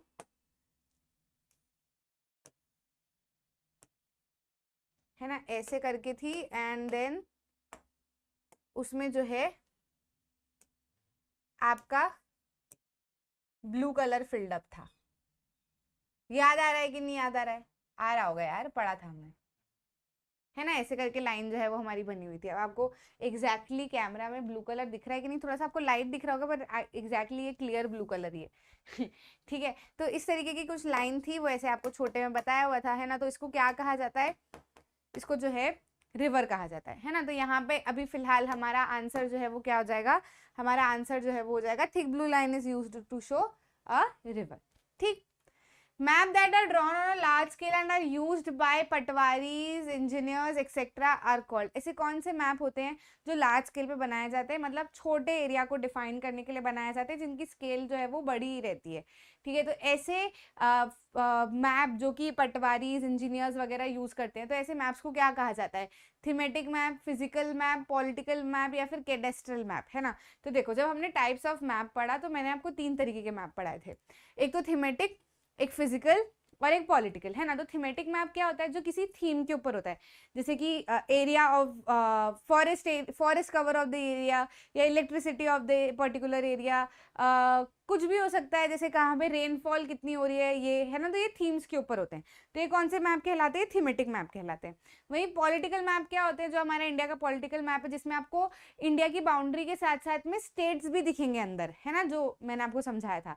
वही फिजिकल मैप क्या होता है, जिसमें अंदर अंदर इंडिया के अंदर कोई बाउंड्री नहीं दिखती, प्लेन मैप होता है, वो रिलीफ फीचर, रियल इंडिया जो है, रिलीफ फीचर के ऊपर पहाड़ है, यहाँ प्लेट्यूज है, यहाँ पे अपना कोस्टल एरिया है, इस तरीके से जो दिखाता है, यानी कि फिजिकल फीचर्स जो दिखाता है इंडिया के, वो क्या कहलाता है, फिजिकल मैप कहलाता है। अब इसमें से कोई सा भी मैप के इंजीनियर द्वारा यूज किया जाता है या पटवारी द्वारा यूज किया जाता है, नहीं, है ना। जो मैप जो पटवारी और इंजीनियर द्वारा यूज किए जाते हैं, जो लार्ज स्केल पे बनाए जाते हैं, मतलब बहुत ही क्लोज, मतलब छोटे एरिया का मैप जो बनाया जाता है, जिसके अंदर पर्टिकुलर कॉलोनीज होती है या पर्टिकुलर एरिया होता है या जो भी पर्टिकुलर विलेज होता है, ऐसे मैप जो है वो क्या कहलाते हैं, कैडेस्ट्रल मैप कहलाते हैं। कौन से मैप कहलाते हैं, कैडेस्ट्रल मैप कहलाते हैं। कुछ भी प्लानिंग करने के लिए इसको यूज़ किया जा सकता है, जैसे रैलीज वगैरह निकालनी है, या पटवारी को अगर लोकेशन देखनी है, कहाँ कौन सी चीज़ है, कहाँ से कैसे जाया जा सकता है, ये सारी चीज़ें अगर देखनी है, या इंजीनियर को कुछ कंस्ट्रक्शन कराना है कि भैया यहाँ पे ब्रिज बनाना है, इस पर्टिकुलर एरिया में ब्रिज बनाना है, तो वो क्या करेगा, वो लार्ज स्केल मैप, मतलब बिल्कुल छोटे एरिया का बड़ा सा मैप तैयार करेगा, and then he will see कि कहाँ पे कौन सी जगह है, किधर से इस ब्रिज को यहाँ से निकाला जाएगा, तो कौन कौन सी चीज़ें अफेक्ट होगी, कौन सी चीज़ें नहीं होगी, इस ब्रिज को कहाँ से कहाँ तक ले जाया जा सकता है ना। तो ये सब इन 3 मैप पे काम नहीं होता है, ये जो मैप पे काम होता है ये कैडेस्ट्रल मैप होते हैं, ठीक है। तो आंसर जो है वो हमारा क्या हो जाएगा, cadastral map. Which of the following is not the limitation of globe, है ना। तो हमने ग्लोब की लिमिटेशन पढ़ी थी, क्या लिमिटेशन पढ़ी थी, कि भैया जब ग्लोब ऑलरेडी था तो मैप को लाने की क्या जरूरत थी, तो हमने वहां पढ़ा था कि यार ग्लोब की कुछ लिमिटेशन है ना। लिमिटेशन कैसे है कि अगर आपको अर्थ एज अ होल पढ़ना है कि पूरे अर्थ की जानकारी लेनी है तो आपके लिए ग्लोब जो है वो हेल्पफुल रहेगा। लेकिन आपको किसी पर्टिकुलर एरिया की बात करनी है, छोटे छोटे एरिया की बात करनी है, किसी कंट्री की पर्टिकुलर बात करनी है, कंट्री के अंदर के स्टेट्स की बात करनी है ना, किसी भी चीज़ की बात करनी है, तो आपको जो है वो वहाँ पर मतलब as a part of earth की अगर आपको कुल मिला के बात करनी है तो वहाँ ग्लोब काम नहीं आता, वहाँ आपको मैप की ज़रूरत पड़ती है ना। और साथ ही साथ में आप ग्लोब को हर कहीं तो नहीं ले जा सकते, ठीक है। तो हमने क्या किया, प्लान किया कि भैया मैप बनाते हैं और मैप की हमने शुरुआत की। अब हमको यहाँ पे ये नहीं बताना है हमको यहाँ पे लिखा हुआ है which is not the limitation of globe, जो ग्लोब की लिमिटेशन नहीं है ना, तो नहीं वाली चीज हमको बतानी है। देख लेते हैं, इसके लिए हमको ऑप्शन पढ़ने पड़ेंगे। Maximum distortion is seen in the region around the poles, represents earth on the flat surface. क्या ग्लोब जो है वो अर्थ को फ्लैट सरफेस पे शो करता है। Details are not given in the form of symbols and can study the detail part of the earth. जाहिर सी बात है ये सारी चीजें तो हो सकती है, बट ये नहीं हो सकता ना can study the detail part of the earth. आप detail part of the earth को देख सकते हो क्या, मतलब ग्लोब पे बता सकते हो क्या, है ना। तो जाहिर सी बात है ये चीज जो सॉरी ये चीज फिर से शुरू करते हैं, है ना। इसमें हमसे क्या पूछा हुआ है, not the limitation of the globe, जो ग्लोब की लिमिटेशन नहीं है, यानी कि ग्लोब की बुराई नहीं है, ग्लोब की अच्छाई है। तो कुल मिला के हमको ग्लोब की अच्छाई बतानी है, ठीक है। तो इन तीनों में से अगर हम देखें तो ये तीनों चीजें जो है ये क्या बता रही है, ये मैप के बारे में बता रही है ना। लेकिन ये वाली चीज जो है can study the detail part of the globe, ये जो है ये इसकी लिमिटेशन नहीं है। तो हमारा आंसर जो है वो क्या हो जाएगा, ठीक है, डी जो है वो हमारा आंसर हो जाएगा। A scale is compulsory for, scale जो है वो किसके लिए कंपलसरी है, तो स्केल जो है वो मैप के लिए कंपलसरी होता है। मैप दिख रहा है कि हाँ, जाहिर सी बात है मैप के लिए कंपलसरी होता है, क्योंकि मैप में हमको क्या करना पड़ता है ना, पूरा जो एरिया है उसको आप छोटे फ्लैट सरफेस पे दिखा रहे हो। तो आप ऐसा नहीं कर सकते कि दूरियां कम कर दो, है ना, या फिर शेप वगैरह सारी चीजें जो है वो चेंज कर दो, वो नहीं कर सकते। आपको वो सारी चीजें एग्जैक्टली वैसे प्रपोर्शन में ही रखनी है, इसलिए हम क्या यूज करते हैं, स्केल यूज करते हैं। तो आंसर क्या हो जाएगा, scale. A map will be the right answer for scale. Ends of the earth axis are, earth axis के एंड्स क्या कहलाते हैं। तो मैंने आपको बताया था ना अर्थ के बारे में जब हमने बात की थी, अर्थ बनाते हैं, अर्थ, वाओ नाइस, फिर से बनाते हैं, गोल अर्थ बनाने की पूरी कोशिश की जाएगी, है ना। हाँ। तो ये क्या है, हमारा अर्थ है ना। अब अर्थ के ऊपर जो है वो क्या होती है, ऐसे टिल्टेड जो है वो क्या होती है, एक्सिस होती है। सामने से बनाना पड़ेगा क्योंकि एक्सिस जो है वो मेरी ऊपर चली जाती है अगर मैं सामने से नहीं बनाती हूँ तो, ठीक है। तो ये क्या हो गई हमारी अर्थ, और अर्थ के बीच में से जाती है एक्सिस, क्योंकि अर्थ जो है वो माना जाता है कि एक्सिस के अराउंड क्या करता है, रोटेट करता है। तो ये जो एक्सिस के एंड पॉइंट्स होते हैं ना, ये वाले एंड पॉइंट्स, तो ऊपर वाला पॉइंट जो है वो क्या कहलाता है, नॉर्थ पोल, और नीचे वाला पॉइंट जो है वो क्या कहलाता है, साउथ पोल। यार ये मोटा पेन भी अच्छा है ना, एकदम क्लियर दिखता है इससे। कहीं पे ऐसे बड़ी सी चीज बतानी होगी तो हम इतने मोटे पेन को भी यूज कर सकते हैं, नाइस, ठीक है। तो पोल्स कहलाते हैं कुल मिला के, जो एंड्स ऑफ द एक्सिस होती है ना वो क्या कहलाती है, पोल्स कहलाती हैं। तो आंसर जो है वो हमारा क्या हो जाएगा, C will be the right answer, ठीक है, poles.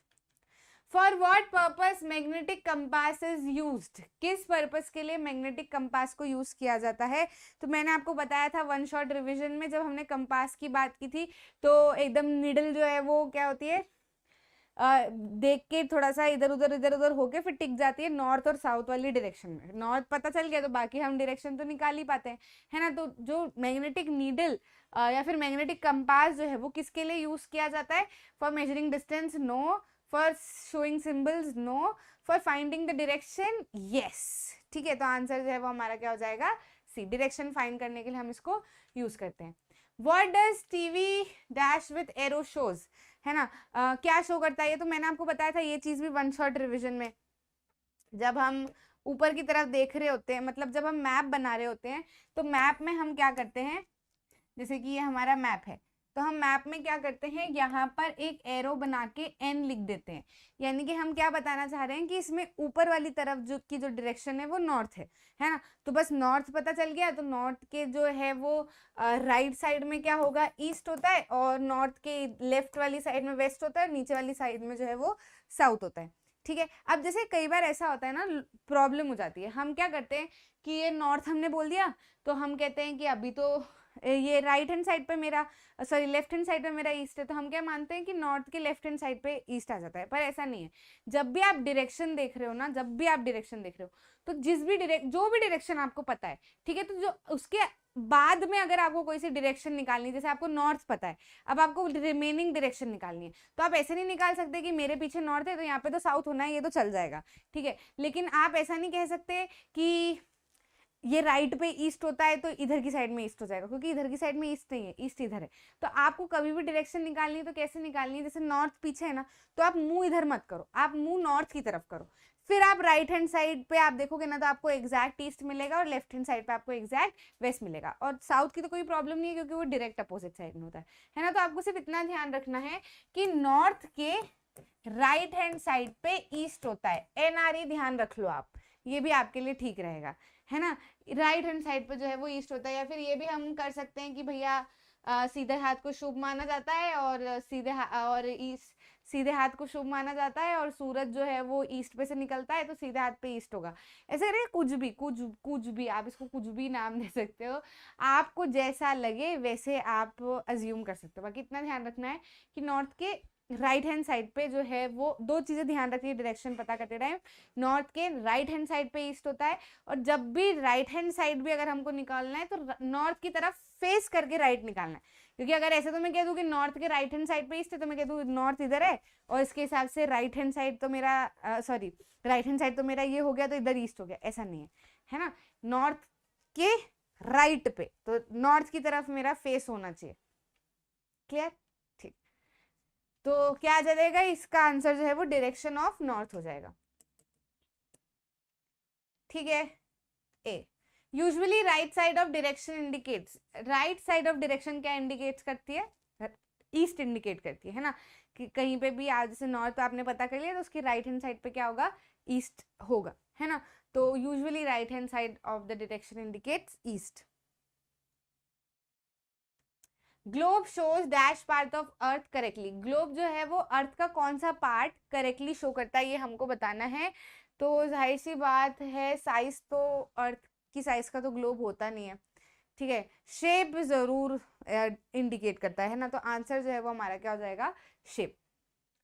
Atlas map are drawn on a dash scale, atlas maps जो होते हैं वो कौन सी स्केल पे बने होते हैं, तो एटलस मैप जो होते हैं वो बने होते हैं ऑन द स्केल, बहुत ही स्मॉल स्केल पे उनको बनाया जाता है, क्योंकि एटलस में बहुत बड़े बड़े एरियाज की बात कर रहे होते हैं, है ना। तो कौन सी स्केल पे बनाया जाता है, स्मॉल स्केल पे बनाया जाता है। Usually top of the map indicates direction, अभी मैंने आपको बताया कि मैप की टॉप वाली जो डायरेक्शन होती है वो कौन सी डायरेक्शन होती है, नॉर्थ डायरेक्शन होती है ना। तो B will be the right answer.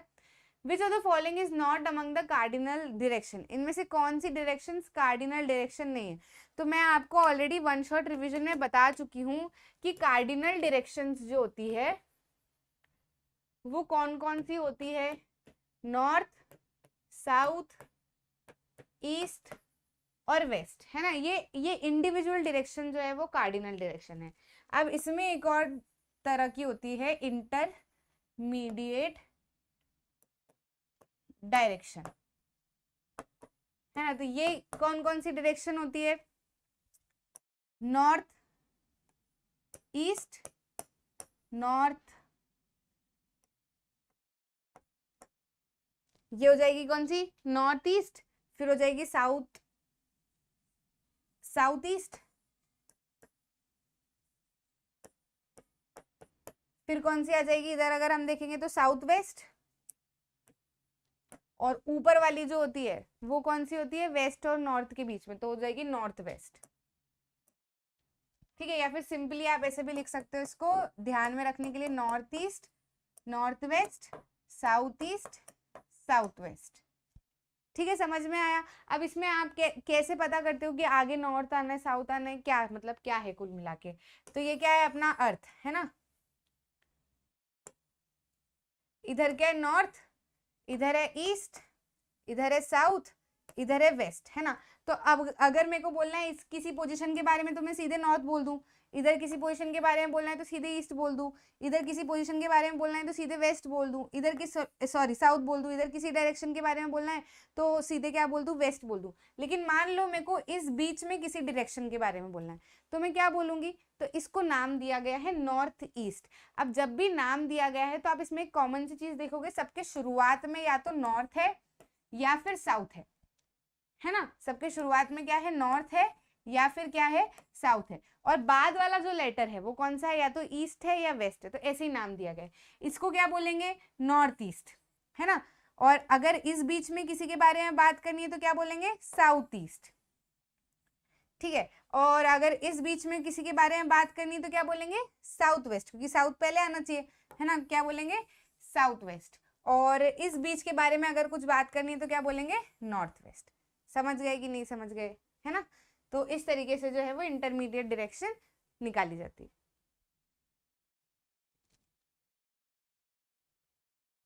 ऐसे वेस्ट नॉर्थ मत बोल देना किसी को भी, that will be a wrong conventional name, है ना। कन्वेंशनली ऐसे डिसाइड कर लिया गया है कि भैया शुरुआत में जो भी नाम वर्ड हो गए वो कौन सा होगा, अपना नॉर्थ या फिर साउथ, और जो सेकंड वर्ड होगा वो कौन सा होगा, ईस्ट या फिर वेस्ट, है ना। तो इनमें से कौन सी कार्डिनल डायरेक्शन नहीं है, अभी तो हमको ये बताना था। तो जो इंटरमीडिएट दिख रही है वो कार्डिनल नहीं है ना। तो कार्डिनल कौन कौन सी है, साउथ ईस्ट और वेस्ट, और ये डायरेक्शन जो है ये कौन सी है, इंटरमीडिएट। तो नॉर्थ ईस्ट जो है वो क्या हो जाएगी, कार्डिनल डायरेक्शन नहीं हो जाएगी, या फिर इंटरमीडिएट डायरेक्शन हो जाएगी। Plan is useful to show, plan किस चीज के लिए यूजफुल होता है, तो detail such as length and breadth of room और प्लेस। प्लान में हम रूम और प्लेस की लेंथ और ब्रेड्थ जैसी डिटेल्स यूज करते हैं, या फिर लोकेशन ऑफ मैप देखने के लिए यूज करते हैं क्या प्लान को, या फिर country river ocean details use करते हैं क्या, या फिर एटलस, क्या प्लान को यूज करके एटलस बनाया जाता है, नहीं। तो इसमें से जो मोस्ट अप्रोप्रिएट आंसर दिख रहा है वो हमको दिख रहा है नंबर 1, क्योंकि मैंने आपको स्केच और प्लान समझाया था। स्केच जो है वो हम मन से मेमोरी से, यार यहाँ ये वहाँ ये वहाँ ये होता है, इसे बिना स्केल के जो बनाते हैं वो स्केच होता है। प्लान जो है वो स्केल के साथ में बनाया जाता है, लेकिन मैप नहीं होता, क्योंकि हम इसमें कंट्री ओशंस वगैरह की बात नहीं कर रहे होते। इसमें हम पर्टिकुलर रूम या पर्टिकुलर घर या पर्टिकुलर किसी बिल्डिंग का जो प्लान बनाते हैं उसकी बात कर रहे होते हैं, ठीक है। तो आंसर जो है वो क्या हो जाएगा, ए। नेक्स्ट जो है वो क्या है, a large scale map is use to show. Large scale map किस चीज को शो करने के लिए यूज किया जाता है, लार्ज स्केल मैप जाहिर सी बात है स्मॉल एरिया को हम शो करते हैं, स्मॉल एरिया को बड़ी स्केल पे यूज करते हैं, इसलिए उसको क्या कहते हैं, लार्ज स्केल मैप यूज करते हैं, कहते हैं, है ना। तो आंसर जो है वो हमारा क्या हो जाएगा, small area. Small area will be the right. Ocean basins come under, सबसे बड़ा डाउट बच्चों को रहता है ना। तो ये अपने को ध्यान रखना है, ओशन बेसिन को अपने को घर के बेसिन से समझना है। मैंने आपको बताया था कि अपना जो स्टैंड होता है जिसके ऊपर अपन रोटी वगैरह बनाते हैं, तो वो स्टैंड कैसा होता है, सीधा होता है, ठीक है। फिर उसके बाद में बीच में या फिर कोने पे हम क्या करते हैं, एक बेसिन बनाते हैं, जिसमें हम क्या करते हैं, यूटेंसिल्स वगैरह डिश वॉश करते हैं, बर्तन साफ करते हैं, ठीक। अब ये क्या है, ये भी स्टैंड ही है, और ये वाली जगह जो है नीचे की ये भी सॉलिड सरफेस ही है ना। अब इसी बेसिन को अगर हम क्या करें, उसका जो छेद होता है उसको बंद कर दें और इसमें पानी भर दें, तो ऊपर ऊपर तक हमको क्या दिखेगा, पानी दिखेगा। समझ रहे हो कि नहीं। तो यही पूरा अर्थ है, जो हमारे कॉन्टिनेंट है ना वो हमारा पूरा स्टैंड है ना। और जो ओशंस हैं वो हमको ऐसे पानी वाले दिखते हैं, लेकिन पानी को ठहरने के लिए भी तो नीचे जमीन चाहिए, है ना। तो ये जो नीचे वाला हिस्सा है, हिस्सा पानी नहीं, नीचे वाला जो हिस्सा है वो क्या कहलाता है, ओशन बेसिन कहलाता है, जो कि ओशन के पानी को समा के रखता है। तो लिथोस्फीयर क्या होता है, लिथोस्फीयर में पूरे अर्थ का जितना भी सॉलिड पोर्शन है ना वो सब लिथोस्फीयर में आता है। तो सॉलिड पोर्शन में जाहिर सी बात है कॉन्टिनेंट तो आएंगे ही आएंगे, लेकिन ये जो ओशन बेसिन है ये भी आएंगे ना, क्योंकि भले ये गड्ढे हैं लेकिन है तो सॉलिड सरफेस ही ना। आप रोड पे चल रहे हो और बीच में एक बड़ा सा गड्ढा है, ठीक। अब उस गड्ढे में अगर पानी भर जाए तो आप उस गड्ढे के पानी को हाइड्रोस्फीयर बोल सकते हो, लेकिन कहीं ना कहीं उसके नीचे जो है जमीन जो है वो तो लिथोस्फीयर ही कहलाएगी, ऊपर भले से पानी भर गया, है ना। तो ये जो पानी होता है ना ये ओशन कहलाता है। और ये जो ओशन है ये हाइड्रोस्फीयर में आता है ना। लेकिन ये जो नीचे का बेसिन है, यानी कि जो ओशन के नीचे की जो जमीन है, ये क्या कहलाती है? ये ओशियन बेसिन कहलाती है। क्या कहलाती है? ओशन बेसिन कहलाती है। और ये जो है ये किस में आती है? लिथोस्फीयर में आती है। ठीक है, तो इसको बिल्कुल भी कंफ्यूज मत होना दोनों चीजों में, है ना। मैंने आपको कंसेप्ट के साथ साथ में एग्जाम्पल दे के भी अच्छे से चीज को पूरी तरीके से क्लियर कर दिया है कि आखिर जो है वो हमारा आंसर कैसे निकाला जाएगा और किस तरीके से हम ओशन बेसिन को लिथोस्फीयर में मानते हैं। तो किस में आएंगे भैया? Ocean basin. ओशन बेसिन जो है वो हमारे आएंगे लिथोस्फीयर में, है ना। तो जैसे अब ये चीजें क्या है बच्चों को, आप लोगों को डाउट में रह जाती है कि नहीं, है ना। हमको डाउट में रह जाती है, फिर हम इसी को हाइड्रोस्फीयर समझते हैं, तो फिर कहते हैं ओशन को तो हाइड्रोस्फीयर बोल रहे हैं, ओशन बेसिन कैसे लिथोस्फीयर होगा। गुस्सा करते रहते हैं हम हमारे चैप्टर के ऊपर, पर ऐसा है नहीं, बहुत ईजी है, सिर्फ थोड़ा सा दिमाग लगाने की जरूरत है। आंसर क्या हो जाएगा? लिथोस्फीयर। नेक्स्ट की अगर हम बात करें तो कह रहा है the highest mountain peak on the earth is, earth पे जो सबसे ऊंची ऊंचाई पे जो चोटी है वो कौन सी है? ठीक, तो देखो बहुत सारी चोटियां हैं अर्थ के सरफेस पे, मतलब बहुत सारे बड़े बड़े माउंटेन्स हमको अर्थ के सरफेस पे मिलते हैं। उनकी हाइट जो है वो मीन सी लेवल से नापी जाती है। ये सी है, ठीक है। ओशन का जो पानी होता है वो क्या कहलाता है? सी लेवल कहलाता है। और यहाँ से जो है वो हमारी क्या रहती है? जमीन भी रहती है ना। तो अभी सी लेवल से जो भी चीज की जितनी ऊंचाई होगी यहाँ से हम मानते हैं, मतलब इसके नीचे हालांकि बेसिन है लेकिन उसको नहीं देखते हम, क्योंकि वो तो कितना ही गहरा हो सकता है, हमको पता नहीं है कि कौन सा ओशन बेसिन कितना गहरा है, हम वो गहराई निकाल भी नहीं सकते प्रैक्टिकली, नेक्स्ट टू इम्पॉसिबल ही है वो, है ना। तो हम क्या मानते हैं भैया? हमको सी लेवल तो दिख रहा है और सी लेवल ऑलमोस्ट सब जगह एक जैसा ही है, ठीक। तो हम क्या मानते हैं? सी लेवल से अगर हम इसकी ऊंचाई माने तो कितनी है? तो माउंट एवरेस्ट जो है वो ऐसी चोटी है जिसकी ऊंचाई मीन सी लेवल से 8,848 मीटर है ना। ये सबसे लंबी चोटी है सी लेवल से अगर देखा जाए तो ये highest peak that is existing on earth है। कौन सा है भैया? Mount Everest. अब ऐसे बहुत सारे दूसरी भी चोटियां हैं जो कि काफी बड़ी बड़ी हैं, है ना। काफी बड़ी बड़ी है, लेकिन 8,848 मीटर जितनी ऊंचाई पे, उससे ज्यादा जो है वो कोई भी नहीं है, ठीक, समझे। तो यहाँ पे आंसर जो है वो हमारा क्या हो जाएगा? एवरेस्ट, या फिर कहा जाए तो माउंट एवरेस्ट भी ऑप्शन में दे सकते हैं, वो तो कंफ्यूज नहीं होना। Which of the following not among the different layers of atmosphere, इनमें से कौन सा एटमॉस्फेयर की लेयर्स में नहीं आता है? तो एटमॉस्फेयर की लेयर्स को फटाफट से हम रिवाइज कर लेते हैं। जिसमें हम रहते हैं, है ना, सारा काम जो है वो हमारा होता है, जो एयर है हमारी वो क्या कहलाती है? ट्रोपोस्फेयर। उसके ऊपर क्या आती है? स्ट्रेटोस्फेयर, ठीक है। उसके ऊपर क्या आती है? मिजोस्फेयर, ठीक है। उसके ऊपर क्या आती है? सबसे ऊपर कौन सी आती है? एग्जोस्फेयर, ठीक। तो ये क्या, थर्मोस्फेयर के ऊपर क्या आती है? एग्जोस्फेयर। तो अब ये क्या हो गई? ये 5 लेयर हमारी होगी। कौन कौन सी होगी? ट्रोपोस्फेयर भी होगी, थर्मोस्फेयर भी दिख रहा है, ये मिजोस्फेयर भी। हाइड्रोस्फेयर एटमॉस्फेयर का पार्ट नहीं है। हाइड्रोस्फेयर जो है वो तो क्या है? हम तो जो डोमेन है उसको हाइड्रोस्फेयर बोलते हैं ना, जिसमें पानी एग्जिस्ट करता है, ओशन, रिवर, लेक, सब कुछ। तो हाइड्रोस्फेयर जो है वो एटमॉस्फेयर के अंदर नहीं आएगा। एटमॉस्फेयर में तो जो मैंने 5 लेयर्स का नाम लिया वो आएगा, ठीक। हाइड्रोस्फीयर जो है वो तो डोमेन हो जाएगा अर्थ का। तो आंसर क्या हो जाएगा? D. The combined landmass of Europe and Asia is called, Asia और यूरोप का कंबाइंड लैंडमास जो है वो क्या कहलाता है? तो मैंने आपको बताया था वर्ल्ड मैप को जल्दी से दिमाग में लेके आओ। वर्ल्ड मैप को जब हम दिमाग में लेके आते हैं और उसमें हम एशिया वाला हिस्सा देखते हैं और उसी के जस्ट पास में यूरोप भी है, और एशिया और यूरोप जो है वो यूरल माउंटेन रेंजेस से जुड़े हुए हैं, ठीक है। तो मैंने आपको तब भी बताया था कि अगर यूरोप और एशिया को साथ में हमको कोई नाम देना है तो हम क्या देते हैं उसको? Eurasia. Europe plus Asia is equal to Eurasia. कहीं दिख रहा है क्या? Asia, Africa, South America, Eurasia, last option, है ना। तो यूरेशिया जो है वो क्या हो जाएगा? हमारा सही जवाब हो जाएगा। नेक्स्ट पे अगर हम आ जाते हैं तो क्या कह रहा है? What is biosphere? बायोस्फीयर क्या होता है? तो बायोस्फीयर की डेफिनेशन रिवाइज कर लेते हैं फट से। बायोस्फीयर क्या होता है? It is a narrow zone on earth in which life exist, है ना। तो कौन सा जोन है? नैरो जोन है। तो narrow zone, broad zone, both A and B, none of these, तो ए, ठीक। आंसर क्या हो जाएगा? A. On which planet is life found, इनमें से कौन सा प्लैनेट है जिसपे लाइफ पाई जाती है? तो हमने जब चैप्टर की हम शुरुआत करते हैं वहीं पे आपको दिया जाता है that earth is the only planet on which life is found और लाइफ एग्जिस्ट, है ना। तो अर्थ जो है वो ऐसा सिर्फ और सिर्फ एक ही प्लैनेट है जहां पर लाइफ एग्जिस्ट करती है, क्योंकि यहाँ पर जमीन के साथ साथ में पानी के साथ साथ में हवा एक साथ एग्जिस्ट करती है, और ये तीनों लाइफ सस्टेनिंग एलिमेंट होते हैं जो कि सिर्फ और सिर्फ अर्थ पे पाए जाते हैं और बायोस्फीयर बनाते हैं। बाकी ऐसा कोई भी प्लैनेट नहीं है जहां पर हमको बायोस्फीयर बनता हुआ दिखे। ठीक, तो यहाँ पे वीनस, मर्क्यूरी, मार्स और अर्थ, तो जाहिर सी बात है अर्थ जो है वो हमारा सही जवाब हो जाएगा। समझ गए कि नहीं समझे? आंसर जो है हो जाएगा D. Which gas is responsible for global warming, इनमें से कौन सी गैस जो है वो ग्लोबल वार्मिंग के लिए रिस्पॉन्सिबल है?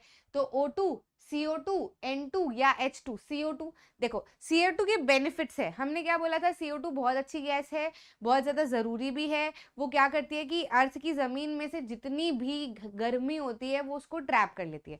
लेकिन लेकिन लेकिन वहाँ एक शर्त है कि CO2 जो है वो कम अमाउंट में अर्थ पे रहे तो चलेगा, लेकिन अगर CO2 बहुत ज़्यादा अमाउंट में अर्थ पे हो जाती है तो फिर वो बहुत ज़्यादा हीट जो है वो एब्जॉर्ब करेगी, तो फिर हवा में हीट ही हीट हो जाएगी, एटमॉस्फेयर में हीट ही हीट हो जाएगी। अब धरती से हीट ली और एटमॉस्फेयर में ज़्यादा कर ली तो क्या बड़ा करा, और उल्टा काम हो गया ना ये तो ऐसे में क्या होता है, ग्लोबल वार्मिंग बढ़ जाती है। ग्लोबल वार्मिंग बढ़ती है तो फिर ग्लेशियर्स पिघलने लगते हैं, आइस शीट पिघलने लगती है, पहाड़ों से नदियाँ जो है वो बहुत तेज़ी से बहने लगती है, नीचे आती है, बाढ़ आती है, सुनामी आती है, बहुत सारी चीज़ें होने लगती है ना। तो CO2 जो है वो हार्मफुल, ऐसे तो बहुत अच्छी है अर्थ के लिए, लेकिन लिमिटेड अमाउंट में होनी चाहिए। अगर ज़्यादा अमाउंट में होती है तो फिर वो हार्मफुल है ना। तो ग्लोबल वार्मिंग को लीड करती है वो, है ना। कैसे लीड करती है, मैंने आपको शॉर्ट स्टोरी में अभी समझा दिया है। तो CO2 जो है वो राइट आंसर हो जाएगा। Which mountain range separates Europe from Asia, अभी जस्ट बताया था मैंने, अभी जस्ट बताया था कि यूरोप और एशिया, इधर एशिया है ना, और इधर यूरोप है, ठीक है, और इसके बीच में जो है वो क्या है, यूरल माउंटेन रेंजेस।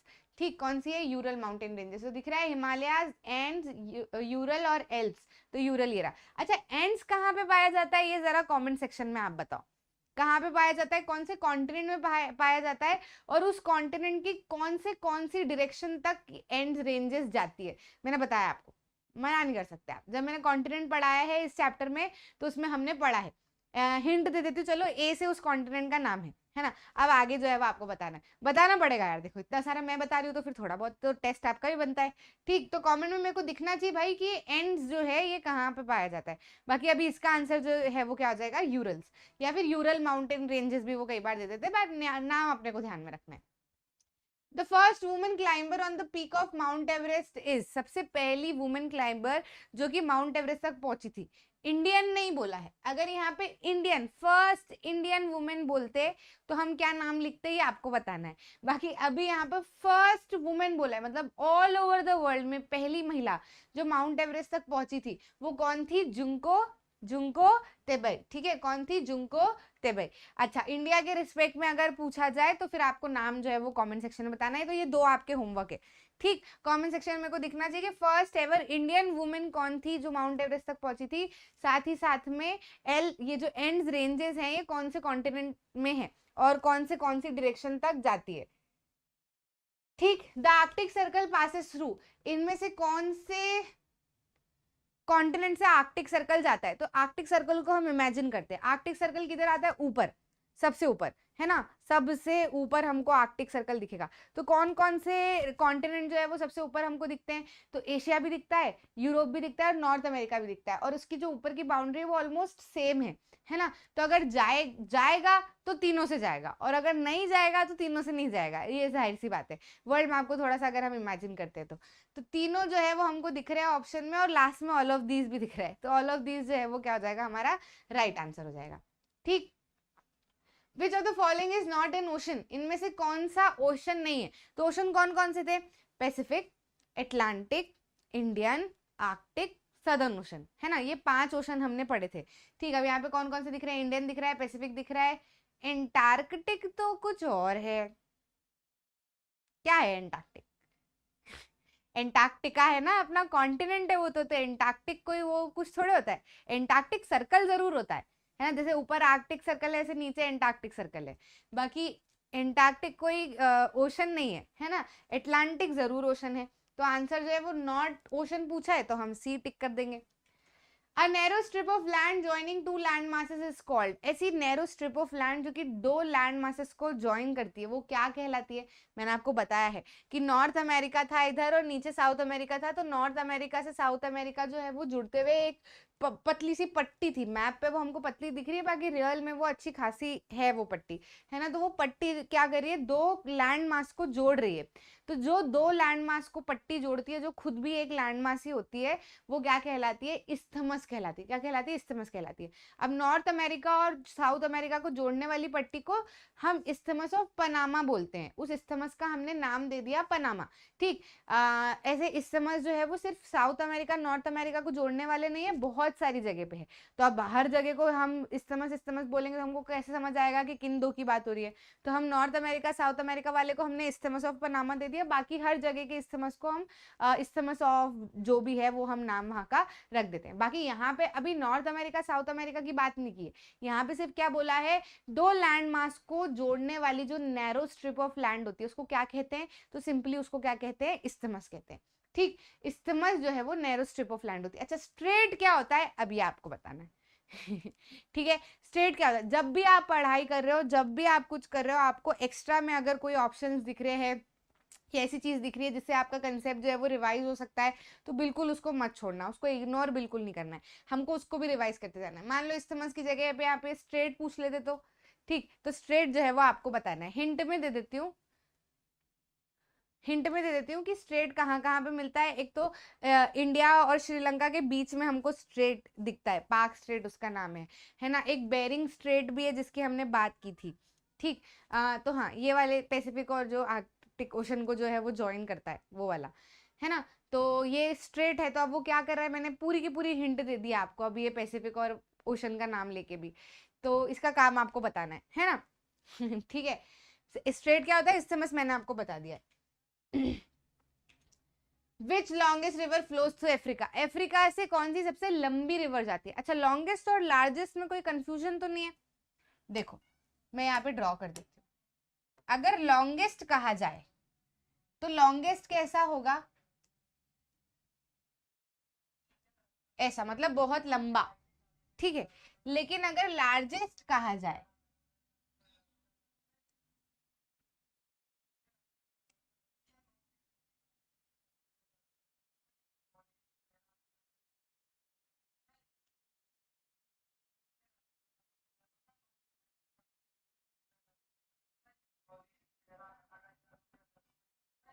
समझ रहे हो दोनों के बीच में अंतर? ये चौड़ा दिखेगा, है ना, और लॉन्गेस्ट जो है वो लंबाई में ज्यादा दिखेगा। अंतर समझ में आया? अब हमसे क्या पूछा जा रहा है, लॉन्गेस्ट रिवर जो अफ्रीका से जाती है वो कौन सी है? तो वो रिवर नाइल है। कौन सी रिवर है? नाइल रिवर है। लेकिन अगर आपसे लार्जेस्ट रिवर पूछ लिया जाए तो वो कौन सी रिवर है? अमेजोन रिवर है। ठीक है, अमेजोन रिवर जो है वो कौन सी है? लार्जेस्ट रिवर है। ध्यान में अपने को सब रखना है, लॉन्गेस्ट भी लार्जेस्ट भी सब कुछ। ठीक, the interaction of which one of the following sphere do not make up the biosphere, इनमें से कौन से स्फीयर का अगर इंटरेक्शन होता है तो बायोस्फीयर नहीं बनता? तो देखो, बायोस्फीयर के लिए हमको सिर्फ तीन स्फीयर चाहिए, एक तो लिथोस्फीयर, एक एटमॉस्फेयर और एक अपना जो है वो हाइड्रोस्फीयर, ये तीन स्फीयर चाहिए। बाकी अगर कोई चौथा नाम हमको दिखेगा तो हम उसको हटा देंगे। एस्थेनोस्फेयर पहले ही हमको चौथा नाम दिख रहा है तो ये हट जाएगा। एटमॉस्फेयर, हाइड्रोस्फेयर, लिथोस्फेयर, ये तीनों हैं, तो ये तीनों मिलके बायोस्फीयर बनाते हैं। एस्थेनोस्फेयर जैसा कुछ कुछ नहीं है, ठीक है, जो बायोस्फीयर बना है। Which is earth, which is the earth existing of solid portion, consisting of solid portion, earth का जो सॉलिड पोर्शन है उसको क्या कहा जाता है? तो मैंने आपको शुरुआत में ही बताया, लिथोस्फेयर। ऑल ऑफ दीज मत टिक करके आ जाना। एटमॉस्फेयर हवा है ना, और हाइड्रोस्फेयर पानी है, और लिथोस्फेयर जो है वो सॉलिड पोर्शन यानी कि जिसके ऊपर हम रहते हैं, जो जमीनी हिस्सा है अर्थ का, वो क्या कहलाता है? Lithosphere.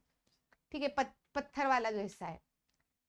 Which is third largest continent of the world, world का थर्ड लार्जेस्ट कॉन्टिनेंट कौन सा है? तो चलो रिवाइज करते हैं। सबसे लार्जेस्ट कॉन्टिनेंट जो है वो कौन सा है? एशिया है। पूरा जितना भी लैंड मास है उसका 1/3 हिस्सा एशिया कवर करता है। सेकेंड लार्जेस्ट कॉन्टिनेंट जो है वो कौन सा है? बताओ बताओ बताओ। सेकेंड लार्जेस्ट मैं नहीं बताई, ठीक है, सेकेंड लार्जेस्ट आपको बताना है कि सेकेंड लार्जेस्ट कौन सा है। हमने तीन पढ़े हैं उसमें, लार्जेस्ट पढ़ा था, सेकेंड लार्जेस्ट पढ़ा था, थर्ड लार्जेस्ट जो है वो नॉर्थ अमेरिका हमको पता है, ठीक है, और सबसे स्मॉलेस्ट वाला हमको बताया गया था, दैट इज ऑस्ट्रेलिया। ठीक, अब जो सेकंड लार्जेस्ट है वो आपको बताना, तो होमवर्क मैं आपको देते जा रही हूँ, मेरे को कमेंट में दिखना चाहिए, नहीं तो फिर कट्टी हो जाएगी अपनी, ठीक है। तो Europe, Asia, south America, north America में अगर हम किसकी बात की जा रही है, थर्ड लार्जेस्ट की, तो थर्ड लार्जेस्ट जो है वो क्या हो जाएगा, नॉर्थ अमेरिका, है ना। सेकंड लार्जेस्ट आपको बताना है। Which of the following is the only continent through which Tropic of Cancer, Tropic of Capricorn and Equator passes? बहुत ही अच्छा क्वेश्चन है, कई बार पूछ लिया जाता है। जितने भी कॉन्टिनेंट है सबके थ्रू या तो कैंसर जाता है, ट्रॉपिक ऑफ कैंसर जाता है, या ट्रॉपिक ऑफ कैप्रिकॉन जाता है, या फिर इक्वेटर पास होता है, लेकिन सिर्फ और सिर्फ एक ही ऐसा कॉन्टिनेंट है जिससे क्या है, अपना इक्वेटर भी पास होता है, ट्रॉपिक ऑफ कैंसर भी पास होता है, ट्रॉपिक ऑफ कैप्रिकॉन भी पास होता है, ठीक है। तो वो अच्छा, कभी भी आप ऐसे इमेजिन करो ना चीज़ों को लेके, तो आपके दिमाग में पूरा का पूरा वर्ल्ड मैप होना चाहिए कि यहाँ पे अफ्रीका है, इधर नॉर्थ अमेरिका है, नीचे साउथ अमेरिका है, इधर जो है वो ऑस्ट्रेलिया ओशनिया था, नीचे जो है वो एंटार्क्टिका था, इधर एशिया था, और उसके पास में क्या था, यूरोप था। ठीक, आपके दिमाग में पोजीशन भी बिल्कुल वैसे की वैसी होनी चाहिए। तो अब जाहिर सी बात है, यहाँ पे अगर आप अफ्रीका देख रहे हो, है ना, तो अफ्रीका जो है वो ऑलमोस्ट सेंटर पे हमको यहाँ पे दिखेगा। तो अब यहाँ से इक्वेटर भी जाएगा, थोड़ा सा उसका लैंडमार्क जो है वो हमने देखा नॉर्दर्न हेमिस्फीयर में ज्यादा था, है ना, तो उससे जाहिर सी बात है ट्रॉपिक ऑफ कैंसर भी जाएगा, और कुछ हिस्सा जो है वो उसका सदर्न हेमिस्फीयर में भी है, तो उससे क्या जाएगा, ट्रॉपिक ऑफ कैप्रिकॉन भी जाएगा। बाकी तो कोई सा भी ऐसा कॉन्टिनेंट नहीं है ना। साउथ अमेरिका है तो वो ऑलमोस्ट किसके अंदर है, सदर्न हेमिस्फीयर में, तो ट्रॉपिक ऑफ कैंसर उससे जा ही नहीं सकता, क्योंकि ट्रॉपिक ऑफ कैंसर तो नॉर्दर्न हेमिस्फीयर से जाता है। नॉर्थ अमेरिका पूरा का पूरा नॉर्दर्न हेमिस्फीयर में, तो उससे ट्रॉपिक ऑफ कैप्रिकॉन जा ही नहीं सकता, ठीक है। एशिया और यूरोप जो है वहां से भी ट्रॉपिक ऑफ कैप्रिकॉन नहीं जा सकता, ठीक है। और इधर जो है वो ऑस्ट्रेलिया है, तो उससे ट्रॉपिक ऑफ कैंसर नहीं जा सकता, एंटार्क्टिका तो सबसे नीचे ही है ठीक है, समझ गए कि नहीं। तो ऐसे करके अगर आप इमेजिनेशन रखोगे ना, तो आपको लर्न करने की जरूरत नहीं पड़ेगी चीज़ों को, आप पिक्टोरियली चीज़ों को दिमाग में रखो, पिक्चर के रूप में चीज़ों को दिमाग में रखोगे, तो आपका आंसर आपके सवाल में ही होगा और आपको जवाब मिल जाएगा। ठीक, अगले क्वेश्चन की अगर हम बात करें, तो which of the following is the only continent through which Tropic of Cancer, अच्छा हो गया ना ये, इसका आंसर जो है वो क्या हो जाएगा, अफ्रीका। ठीक, where is more than 97% of water found in the earth, तो ये हमने बात की थी ना कि अर्थ तो जो है वो पूरा ब्लू प्लेनेट कहलाता है, 71% जो है उसमें पानी है, तो फिर पानी की कमी क्यों है। तो हम कहते हैं कि वो जो 71% का 97% हिस्सा है वो किसमें है, ओशंस में पाया जाता है। अब ओशन में पाया जाता है तो ओशन का पानी तो बहुत खारा है, ठीक है। तो मैंने आपको ऐसे ही बताया था कि भगवान ने सोचा कि ये तो इंसान है, इनको जरूरत पड़ेगी तो ये ओशन का भी पानी ले लेंगे, फिर उन भगवान के बच्चे जैसे हम हैं वैसे वो एक्वेटिक एनिमल्स भी तो भगवान के ही बच्चे हैं, तो उनको समझ आया कि यार ये एक्वेटिक एनिमल फिर कहाँ रहेंगे, इनकी तो दिक्कत हो जाएगी, क्योंकि इंसान तो क्या है, अपनी प्यास बुझाने के लिए इनको भी मार मुरा देंगे, इनको भी खत्म कर देंगे, जो कि बायोस्फीयर के लिए अच्छा नहीं है। हर एक एलिमेंट और हर एक ऑर्गेनिज्म जो है वो अपना पार्ट प्ले करता है, लेकिन ये ह्यूमंस को नहीं समझ आता। हम पढ़ तो लेते हैं, लेकिन जब हमको अपनी प्यास बुझानी होती है तो फिर हम किसी का भी गला काटने के लिए तैयार हो जाते हैं। ठीक, तो भगवान ने सोचा कि नहीं, अपन क्या करते हैं कि ओशन का पानी खारा कर देते हैं, पानी ऐसा कर देते हैं कि ह्यूमंस उसको यूज ही ना कर पाए ठीक है, तो 97% जो हिस्सा है उसका वो ओशंस के अंदर है फॉर एक्वेटिक लाइफ, तो वो हमारे छेड़छाड़ करने का बिल्कुल भी नहीं है, हमारे काम का ही नहीं है वो, ठीक है। उसको बॉईल भी करेंगे अगर तो वो सॉल्ट बन जाएगा पानी उसमें हमको नहीं मिलना। ठीक, बाकी जो रिमेनिंग हिस्सा है 2.5%, तो फिर वो भी दूसरी जगह ये अपना ग्लेशियर्स वगैरह में बसा हुआ है, आइस शीट में बसा हुआ है। बाकी जो 1% का हिस्सा है फ्रेश वाटर का, तो वो हमको मिलता है जो भी फैला पड़ा है इधर उधर ही, बहुत ही कम हिस्सा हमको हाथ में आता है, लेकिन फिर भी ठीक ही है, उतने में भी हमारा काम चल ही रहा है ना। तो 97% हिस्सा जो है वो कहाँ पे भैया, ओशन में है, कहाँ पे है, ओशन में है। The major constituent of atmosphere by percentage is, percentage के हिसाब से अगर हम देखें तो एटमॉस्फेयर में सबसे ज्यादा परसेंटेज कौन सी गैस का है, ऑक्सीजन का है, नाइट्रोजन का है, हाइड्रोजन का है, या कार्बन का है। तो कार्बन तो मैंने बताया था बहुत कम हिस्से में है ना, CO2, और नाइट्रोजन सबसे ज्यादा हिस्से में अराउंड 71%, ऑक्सीजन जो है वो हमको कुछ 21% के अराउंड दिखता है। ठीक, तो सबसे ज्यादा हिस्सा जो है वो किसका है, नाइट्रोजन का है, क्योंकि नाइट्रोजन एटमॉस्फेयर के साथ साथ में जमीन में भी है ना, मतलब वो बहुत ही एसेंशियल है for the growth of organism. The water mass of earth including ocean, seas, river etcetera in the atmosphere is called water mass. जैसे अभी हमने सॉलिड पोर्शन की बात की थी तो वो लिथोस्फेयर था, तो वाटर मास मतलब जिसके अंदर पानी है तो वो क्या कहलाता है, हाइड्रोस्फेयर कहलाता है, तो हाइड्रोस्फेयर ही आएगा आंसर में। ठीक, तो A will be the right answer. India is located in the, कौन से हेमिस्फेयर में इंडिया लोकेट होता है। तो ये जो लोकेशन वाली चीजें हैं ना, अगर आपको किसी भी कंट्री की या इंडिया की किसी भी लोकेशन, कोई सी भी ओशन वगैरह की लोकेशन पूछी जाती है, तो आपको क्या करना है, 2-3 बार ना वर्ल्ड मैप को अच्छे से देख लेना है कि ये यहाँ है, ये यहाँ है, ये यहाँ है, ये यहाँ है। ऐसे आप अलग से लर्न करने मत बैठो, पर उसको इन डिटेल अच्छे से उसको देख लो, तो देखोगे ना तो आपको पिक्टोरियली वर्ल्ड मैप पूरा दिमाग में छप जाएगा। मैंने अलग से कुछ याद नहीं किया, लेकिन मैं जितनी बार पढ़ाते जा रही हूँ, वैसे बहुत बार भी तो नहीं पढ़ाया है, चैप्टर पढ़ाया है, फिर मोस्ट इंपॉर्टेंट कर रहे हैं और MCQ कर रहे हैं, लेकिन इतने में ही वर्ल्ड मैप याद हो जा रहा है। ठीक है, तो कैसा है हमारा वर्ल्ड मैप, इधर की तरफ हमको दिखता है एशिया, इसके पास से ही जो है वो क्या जुड़ा हुआ है, यूरेशिया। ठीक है, ये क्या है हमारा, ऐसे ऐसे ऐसे करके जो है वो एशिया है, एशिया से कुछ कुछ कुछ कुछ करके क्या है, यूरेशिया भी जुड़ा हुआ है। एशिया जो है वो थोड़ा सा बड़ा है ना, बारीकी की चीजें देखो हमको ध्यान आते जा रही है साथ साथ में। ठीक है, यूरल माउंटेन रेंजेस से जुड़ा है, इधर की तरफ जो है वो क्या आ जाता है, अपना नॉर्थ अमेरिका आ जाता है, इधर की तरफ जो है वो क्या आ जाता है, साउथ अमेरिका आ जाता है। ठीक है, यहाँ पे जो है हमारा ऐसे आधा ऐसे करके करके कुछ जो है वो क्या आ जाता है, अफ्रीका आ जाता है। ठीक, इधर कोने की तरफ में क्या आ जाता है, ऑस्ट्रेलिया आ जाता है ना, नीचे की तरफ क्या आ जाता है, नीचे की तरफ जो है वो हमको क्या आ जाता है, एंटार्क्टिका आ जाता है ना, ऊपर आर्कटिक सर्कल रहता है। तो ऐसे जो है वो हमारे सारे कॉन्टिनेंट कहीं ना कहीं बने हुए हैं, है ना। अब इक्वेटर जो है वो कैसे जाता है, इक्वेटर कुछ इस तरीके से जाता है ना। Most of the parts Africa का जो है वो किस में होता है, ऊपर की तरफ होता है, मतलब एक रफ स्केच हम बना रहे हैं, है ना। बहुत ही रफ है ये, बिल्कुल बराबर वैसा नहीं है, लेकिन एक रफ आइडिया हम दिमाग में ले रहे हैं कि ऐसा ऐसा हमको ध्यान है। आधे से ज्यादा हिस्सा अफ्रीका का जो है वो कहाँ पे है, ऊपर की तरफ है ना। तो अभी आधे से ज्यादा हिस्सा इसका ऐसा होना चाहिए, तो कुछ बड़ा सा हिस्सा जो है वो इसमें आता है नॉर्दर्न हेमिस्फीयर में, है ना। तो ये इक्वेटर है, इक्वेटर क्या करता है, ऊपर वाले को नॉर्दर्न हेमिस्फीयर और नीचे वाले को सदर्न हेमिस्फीयर। ठीक है, अब इंडिया किधर है, एशिया में है इंडिया, है ना। तो एशिया का ये वाला ऐसा नीचे वाला हिस्सा जो है वो एशिया का है। ठीक, तो जाहिर सी बात है कहाँ पे आ रहा है, ये इक्वेटर तो नीचे पड़ गया, ऊपर क्या आ रहा है, नॉर्दर्न हेमिस्फीयर, है ना। तो इस तरीके से जो है वो हमारा थोड़ा वर्ल्ड मैप है, हमको कहीं ना कहीं धुंधला धुंधला ध्यान है ना। तो किस में आ जाएगा भाई, नॉर्दर्न हेमिस्फीयर में आ जाएगा हमारा इंडिया। तो इंडिया के लिए आंसर जो है वो क्या हो जाएगा, first option, that is a. Second question की अगर हम बात करें, which country shares land boundary with 7 countries, ऐसी ऐसा कौन सा देश है जो कि 7 देशों से अपनी लैंड बाउंड्री शेयर करता है। चैप्टर में ही हमने पढ़ा कि इंडिया के नेबर्स जो हैं वो 7 नेबर्स हैं, है ना। तो 7 कंट्रीज से क्या करता है इंडिया, अपनी बाउंड्री शेयर करता है और नेबर है इंडिया का। ठीक, where does the Great Indian Desert lie, Great Indian Desert किधर है, तो इंडिया का मैप याद करते हैं हम, है ना। ग्रेट इंडियन डेजर्ट किधर आता है, राजस्थान में, है ना। अब ये क्या है हमारा, गुजरात वाला हिस्सा। ठीक है, ये कौन सा हिस्सा है हमारा, ऐसा गुजरात वाला हिस्सा, गुजरात वाले उससे के ऊपर की तरफ राजस्थान है ना धुंधला धुंधला अगर हम हमारा मैप इंडिया का याद करें तो ऊपर की तरफ राजस्थान है और राजस्थान में ग्रेट इंडियन डेजर्ट है। तो अगर इसको हम देखें कि कौन सी डायरेक्शन ये आ रही है, तो मैंने आपको बताया है कि ऊपर वाली साइड जो है वो कौन सी है, नॉर्थ साइड की। जम्मू कश्मीर किधर आता है, नॉर्थ साइड में, लोफ्टी हिमालयाज नॉर्थ साइड में हमको पता है। ठीक, तो नॉर्थ की तरफ मूव करो, नॉर्थ के जो अपना राइट हैंड साइड है उधर क्या होता है, ईस्ट, ये हमने याद किया हुआ है। तो ईस्ट के अपोजिट क्या होगा, वेस्ट, और नॉर्थ के अपोजिट क्या होगा, साउथ, है ना। तो थार डेजर्ट या फिर जो ग्रेट इंडियन डेजर्ट है, जिसको थार डेजर्ट भी कहा जा रहा है, वो किधर आ रहा है, वेस्ट साइड में आ रहा है ना। ठीक है, मतलब ये नॉर्थ जो है वो यहाँ नहीं है, नॉर्थ जो है वो बहुत ऊपर है, मतलब और ऊपर है ऐसा। ठीक है, तो नॉर्थ में तो ये नहीं आएगा, ये इधर वेस्ट साइड ही चलेगी, ऊपर जो है वो जम्मू कश्मीर वगैरह जो है वो फिर बनता है। ठीक, समझ गए कि नहीं। तो किधर हो जाएगा हमारा, वेस्ट साइड में। तो वेस्टर्न पार्ट दिख रहा है कहीं पे, बी ऑप्शन दिख रहा है ना। तो राइट आंसर जो है वो हमारा क्या हो जाएगा, बी ऑप्शन। तो हर जगह हमको मैप खोलने की जरूरत नहीं, लेकिन अगर आपने अभी तक मैप नहीं देखा है तो इन क्वेश्चंस को जरूर आप मैप से करो। अगर आपने मैप अभी तक आपको ध्यान में नहीं है, याद नहीं है ना, तो मैप को इन क्वेश्चन से करो, अपने आप भी याद हो जाएगा।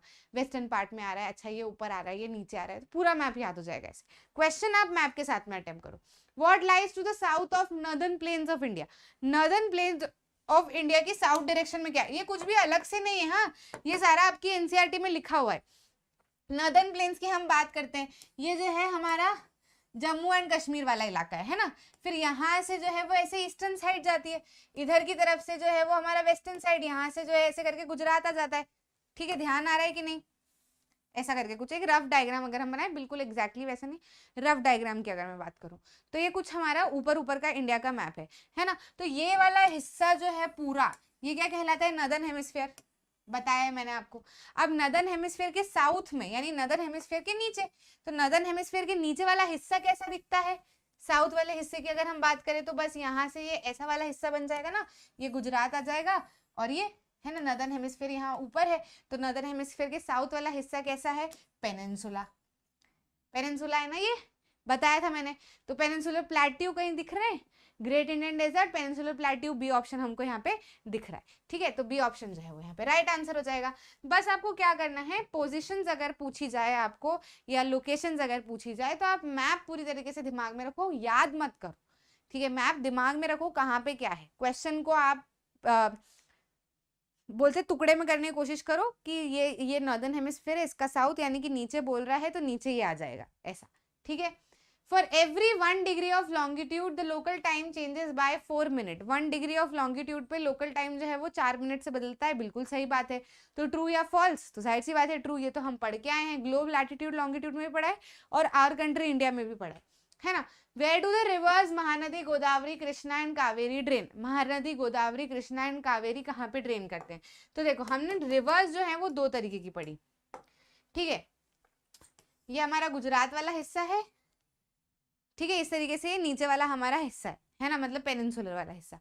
अब इसमें हमने देखा था कि महानदी यहाँ से शुरू होके इधर जा रही थी, गोदावरी कृष्णा कावेरी कुछ इधर से इधर तरफ जा रही थी, किधर की तरफ जा रही थी, ये ईस्ट डायरेक्शन है ना। तो ये रिवर्स को हमने क्या बोला, ईस्ट फ्लोइंग रिवर्स बोला।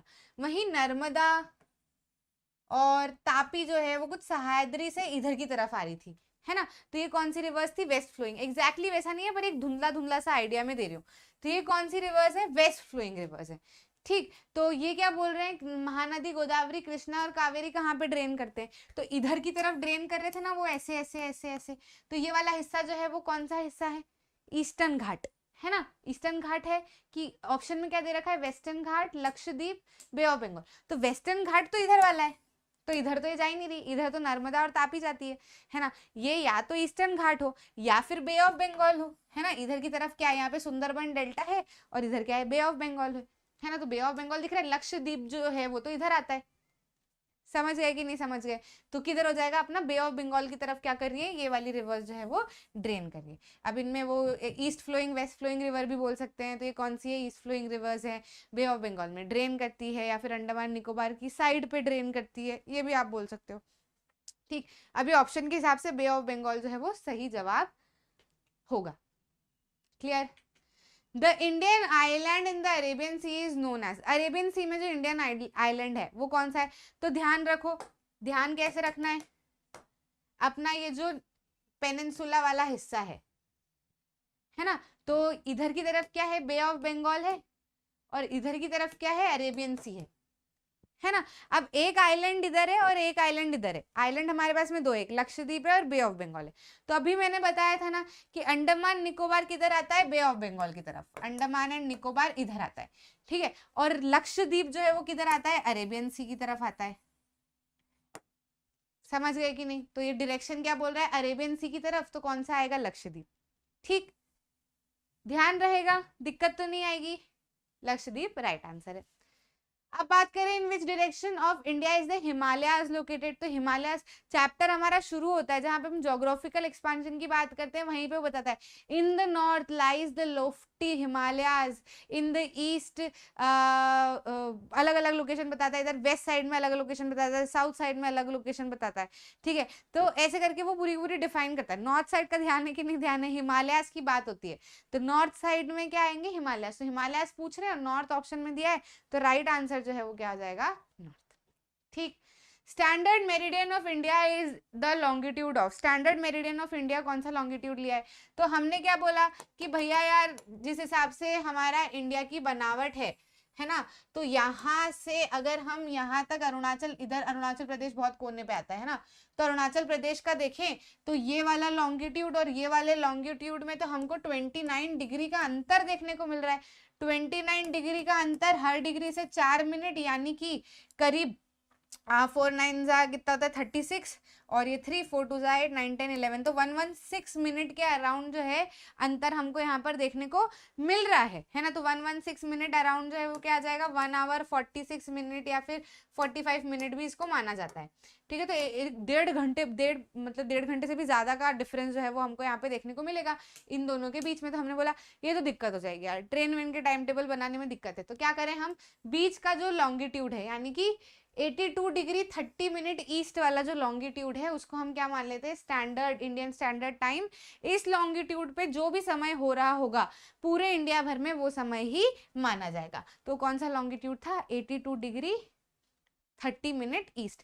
इधर कुछ 67 डिग्री 25 मिनट करके वाला लॉन्गिट्यूड है, इधर जो है वो 97 डिग्री 27 मिनट वाला लॉन्गिट्यूड है। तो जाहिर सी बात है 67 और 97 वाले के बीच में 65 या 67 है और इधर 97 है ना। तो इन दोनों के बीच में जो है वो कुछ 8 वाला ही आएगा, है ना, मतलब 82 वाला ही, मतलब 80 की लाइन वाला ही आएगा।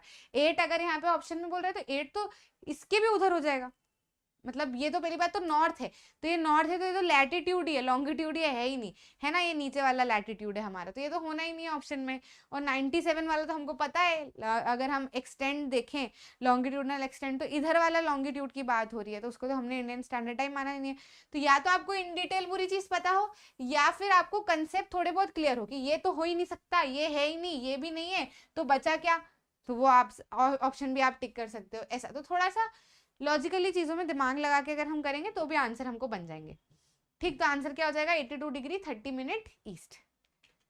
विच hills are located in Rajasthan. Rajasthan में कौन से हिल्स है, मैंने आपको बताया था कि थार डेजर्ट है राजस्थान में। अब डेजर्ट जो है वो फैलता जाता है, तो भगवान ने क्या किया, उस चीज को रोकने के लिए वहां पे उन्होंने अरावली हिल्स, है ना, विंध्यास, ये जो है वहां पे बनाई। तो विंध्यास और अरावली हिल्स क्या करती है, उन डेजर्ट को वहीं रोक लेती है, उतने उतने हिस्से में। तो अरावली हिल्स हमको यहाँ पे दिख रहा है, आंसर जो है वो क्या आ जाएगा Aravalli hills. Number of states in India divided for administrative purpose is, कितने स्टेट है अभी एट प्रेजेंटली 28 स्टेट्स, और यूनियन टेरिटरी कितनी है 8। ये मैंने आपको कैसे अब ऑल इन ऑल करके बनी है ये मैंने चैप्टर में आपको अच्छे से समझा दिया है ना। तो 28 स्टेट्स और 8 यूनियन टेरिटरीज। ठीक, world's oldest hill range located in peninsular plateau. तो सबसे ओल्डेस्ट, दुनिया की सबसे ओल्डेस्ट जो हिल रेंज है वो इंडिया में लोकेट करती है, पेनिनसुलर एरिया में लोकेट करती है, और जिसका नाम अभी मैंने लिया था अरावली हिल्स। ठीक है, ये जो हिल्स हैं सबसे पुरानी है, सबसे ज्यादा पुरानी। ठीक, how many union territories are there in India, ये मैंने अभी आपको बताया कितनी है 8 है ना। तो 8 यूनियन टेरिटरीज है, पहले 7 थी, फिर 9 हुई, फिर 8 हुई, ऐसा अब फाइनली 8 है। कारण क्या है ये आप चैप्टर के वन शॉट रिवीजन में देख सकते हो, मैंने वहां पे आपको पूरा कैलकुलेशन करके बताया है कि कौन जुड़ा, फिर कौन घटा, फिर क्या किया, सब कुछ। The southern shores of the Indian peninsula is washed bye, Indian peninsula का जो नीचे नीचे वाला हिस्सा है, पेनिनसुला क्या है फिर से बनाते हैं,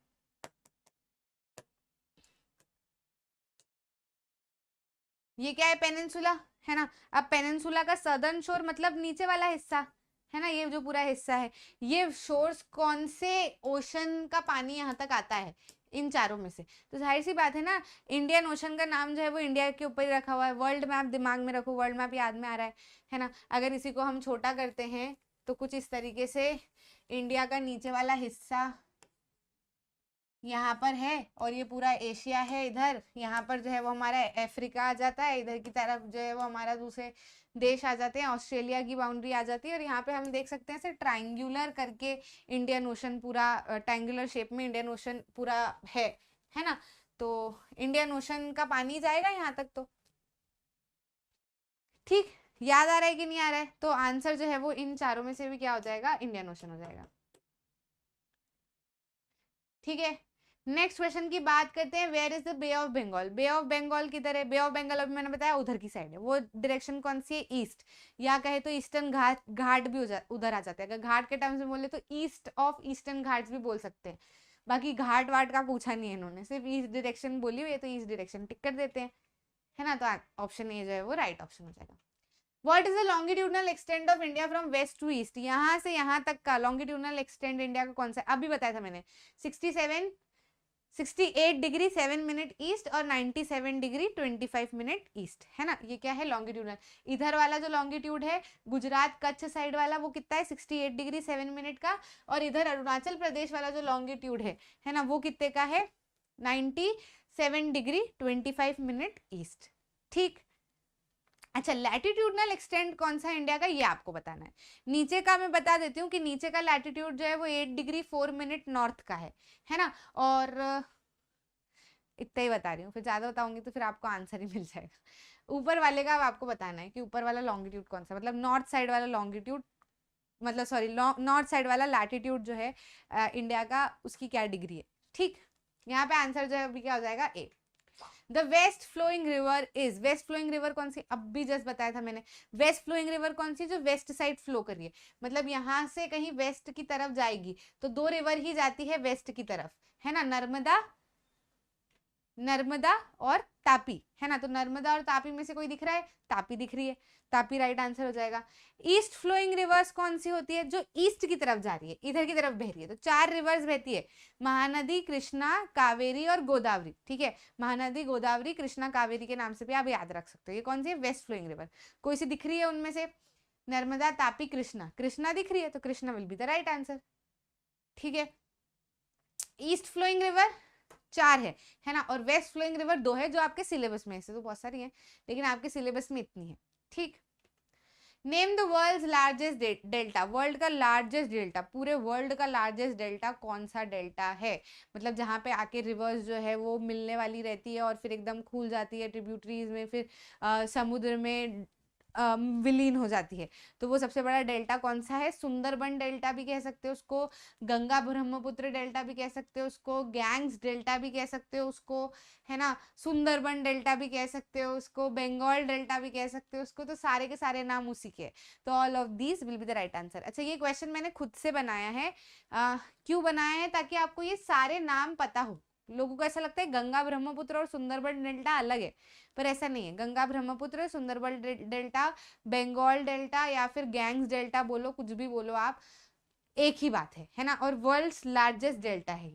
ठीक है, द पाक स्ट्रेट लाइज बिटवीन, पाक स्ट्रेट कहाँ पे लाई करता है, इंडिया और श्रीलंका के बीच में, ये हमको पता है ना। इंडिया और श्रीलंका के बीच में स्ट्रेट क्या होता है, ऐसी ओपनिंग होती है, नैरो ओपनिंग होती है, जहाँ पे 2 वाटर बॉडीज जो है वो मिलती है।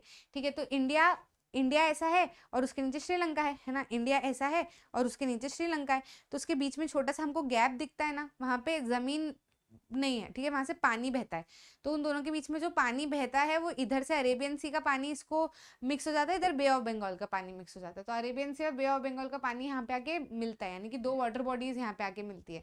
तो ऐसी जगह को क्या कहते हैं, स्ट्रेट। ठीक है, अब स्ट्रेट जो है वो पूरे वर्ल्ड में, ऐसा तो है नहीं कि सिर्फ इंडिया के पास है, बहुत सारी जगह पे है। तो अब इंडिया का कैसे हम आइडेंटिफाई करें, तो यहाँ के स्ट्रेट को नाम दे दिया पाक स्ट्रेट। ठीक है, PALKSTRAIT। ठीक, तो किसके बीच में, इंडिया और श्रीलंका के बीच में, ये ऑप्शन जो है वो राइट आंसर। ठीक, समझ में आया, क्लियर है। तो ये थे आपके MCQs from the chapter our country India. I hope आपको अच्छे समझ में आए हैं, बिल्कुल दिमाग में क्लियर है, और जो भी आपके डाउट्स है वो क्लियर हो चुके हैं। अच्छा लगा तो लाइक करना, शेयर करना अपने दोस्तों के साथ में, और चैनल को सब्सक्राइब जरूर करना, क्योंकि मैग्नेट ब्रेन्स पे आपको मिलते हैं ये सारे वीडियोस एकदम फ्री ऑफ कॉस्ट। हमने सारे चैप्टर्स के 1 शॉट रिविजन, उनके MCQs, most important question, test papers, ठीक है, टॉपिक वाइज वीडियो, सब कुछ हम आपको फ्री ऑफ कॉस्ट प्रोवाइड करते, ताकि कभी आपको ऐसा ना लगे कि यार थोड़े और पैसे होते तो ऐसी पढ़ाई कर लेते, वैसी कर लेते। हम सिर्फ और सिर्फ आपको एक्सेल करते हुए देखना चाहते हैं। तो अगर आपको अपना पैसा वेस्ट नहीं करना है इधर उधर फालतू की कोचिंगों में, जो कि सिर्फ अपने प्रॉफिट्स के लिए काम करते हैं, आपको अगर सिर्फ पढ़ाई में बहुत अच्छे से एक्सेल करना है, तो आप ज़रूर से मैग्नेट ब्रेन्स के बेस्ट क्वालिटी कंटेंट को फॉलो कर सकते हो। वेबसाइट पे, यूट्यूब पे, आपको मैग्नेट ब्रेन्स के ऐप पे भी फ्री ऑफ कॉस्ट सारी वीडियोस मिल जाएगी। कमेंट में अगर कुछ भी प्रॉब्लम लगे तो ज़रूर से बताइएगा, मैं सॉल्व करने की कोशिश करूंगी। कुछ ऐसी चीज़ होगी जिसके ऊपर वीडियो भी बनाई जा सकती है तो वो भी हम बनाएंगे। ठीक, मिलते हैं अगले वीडियो में।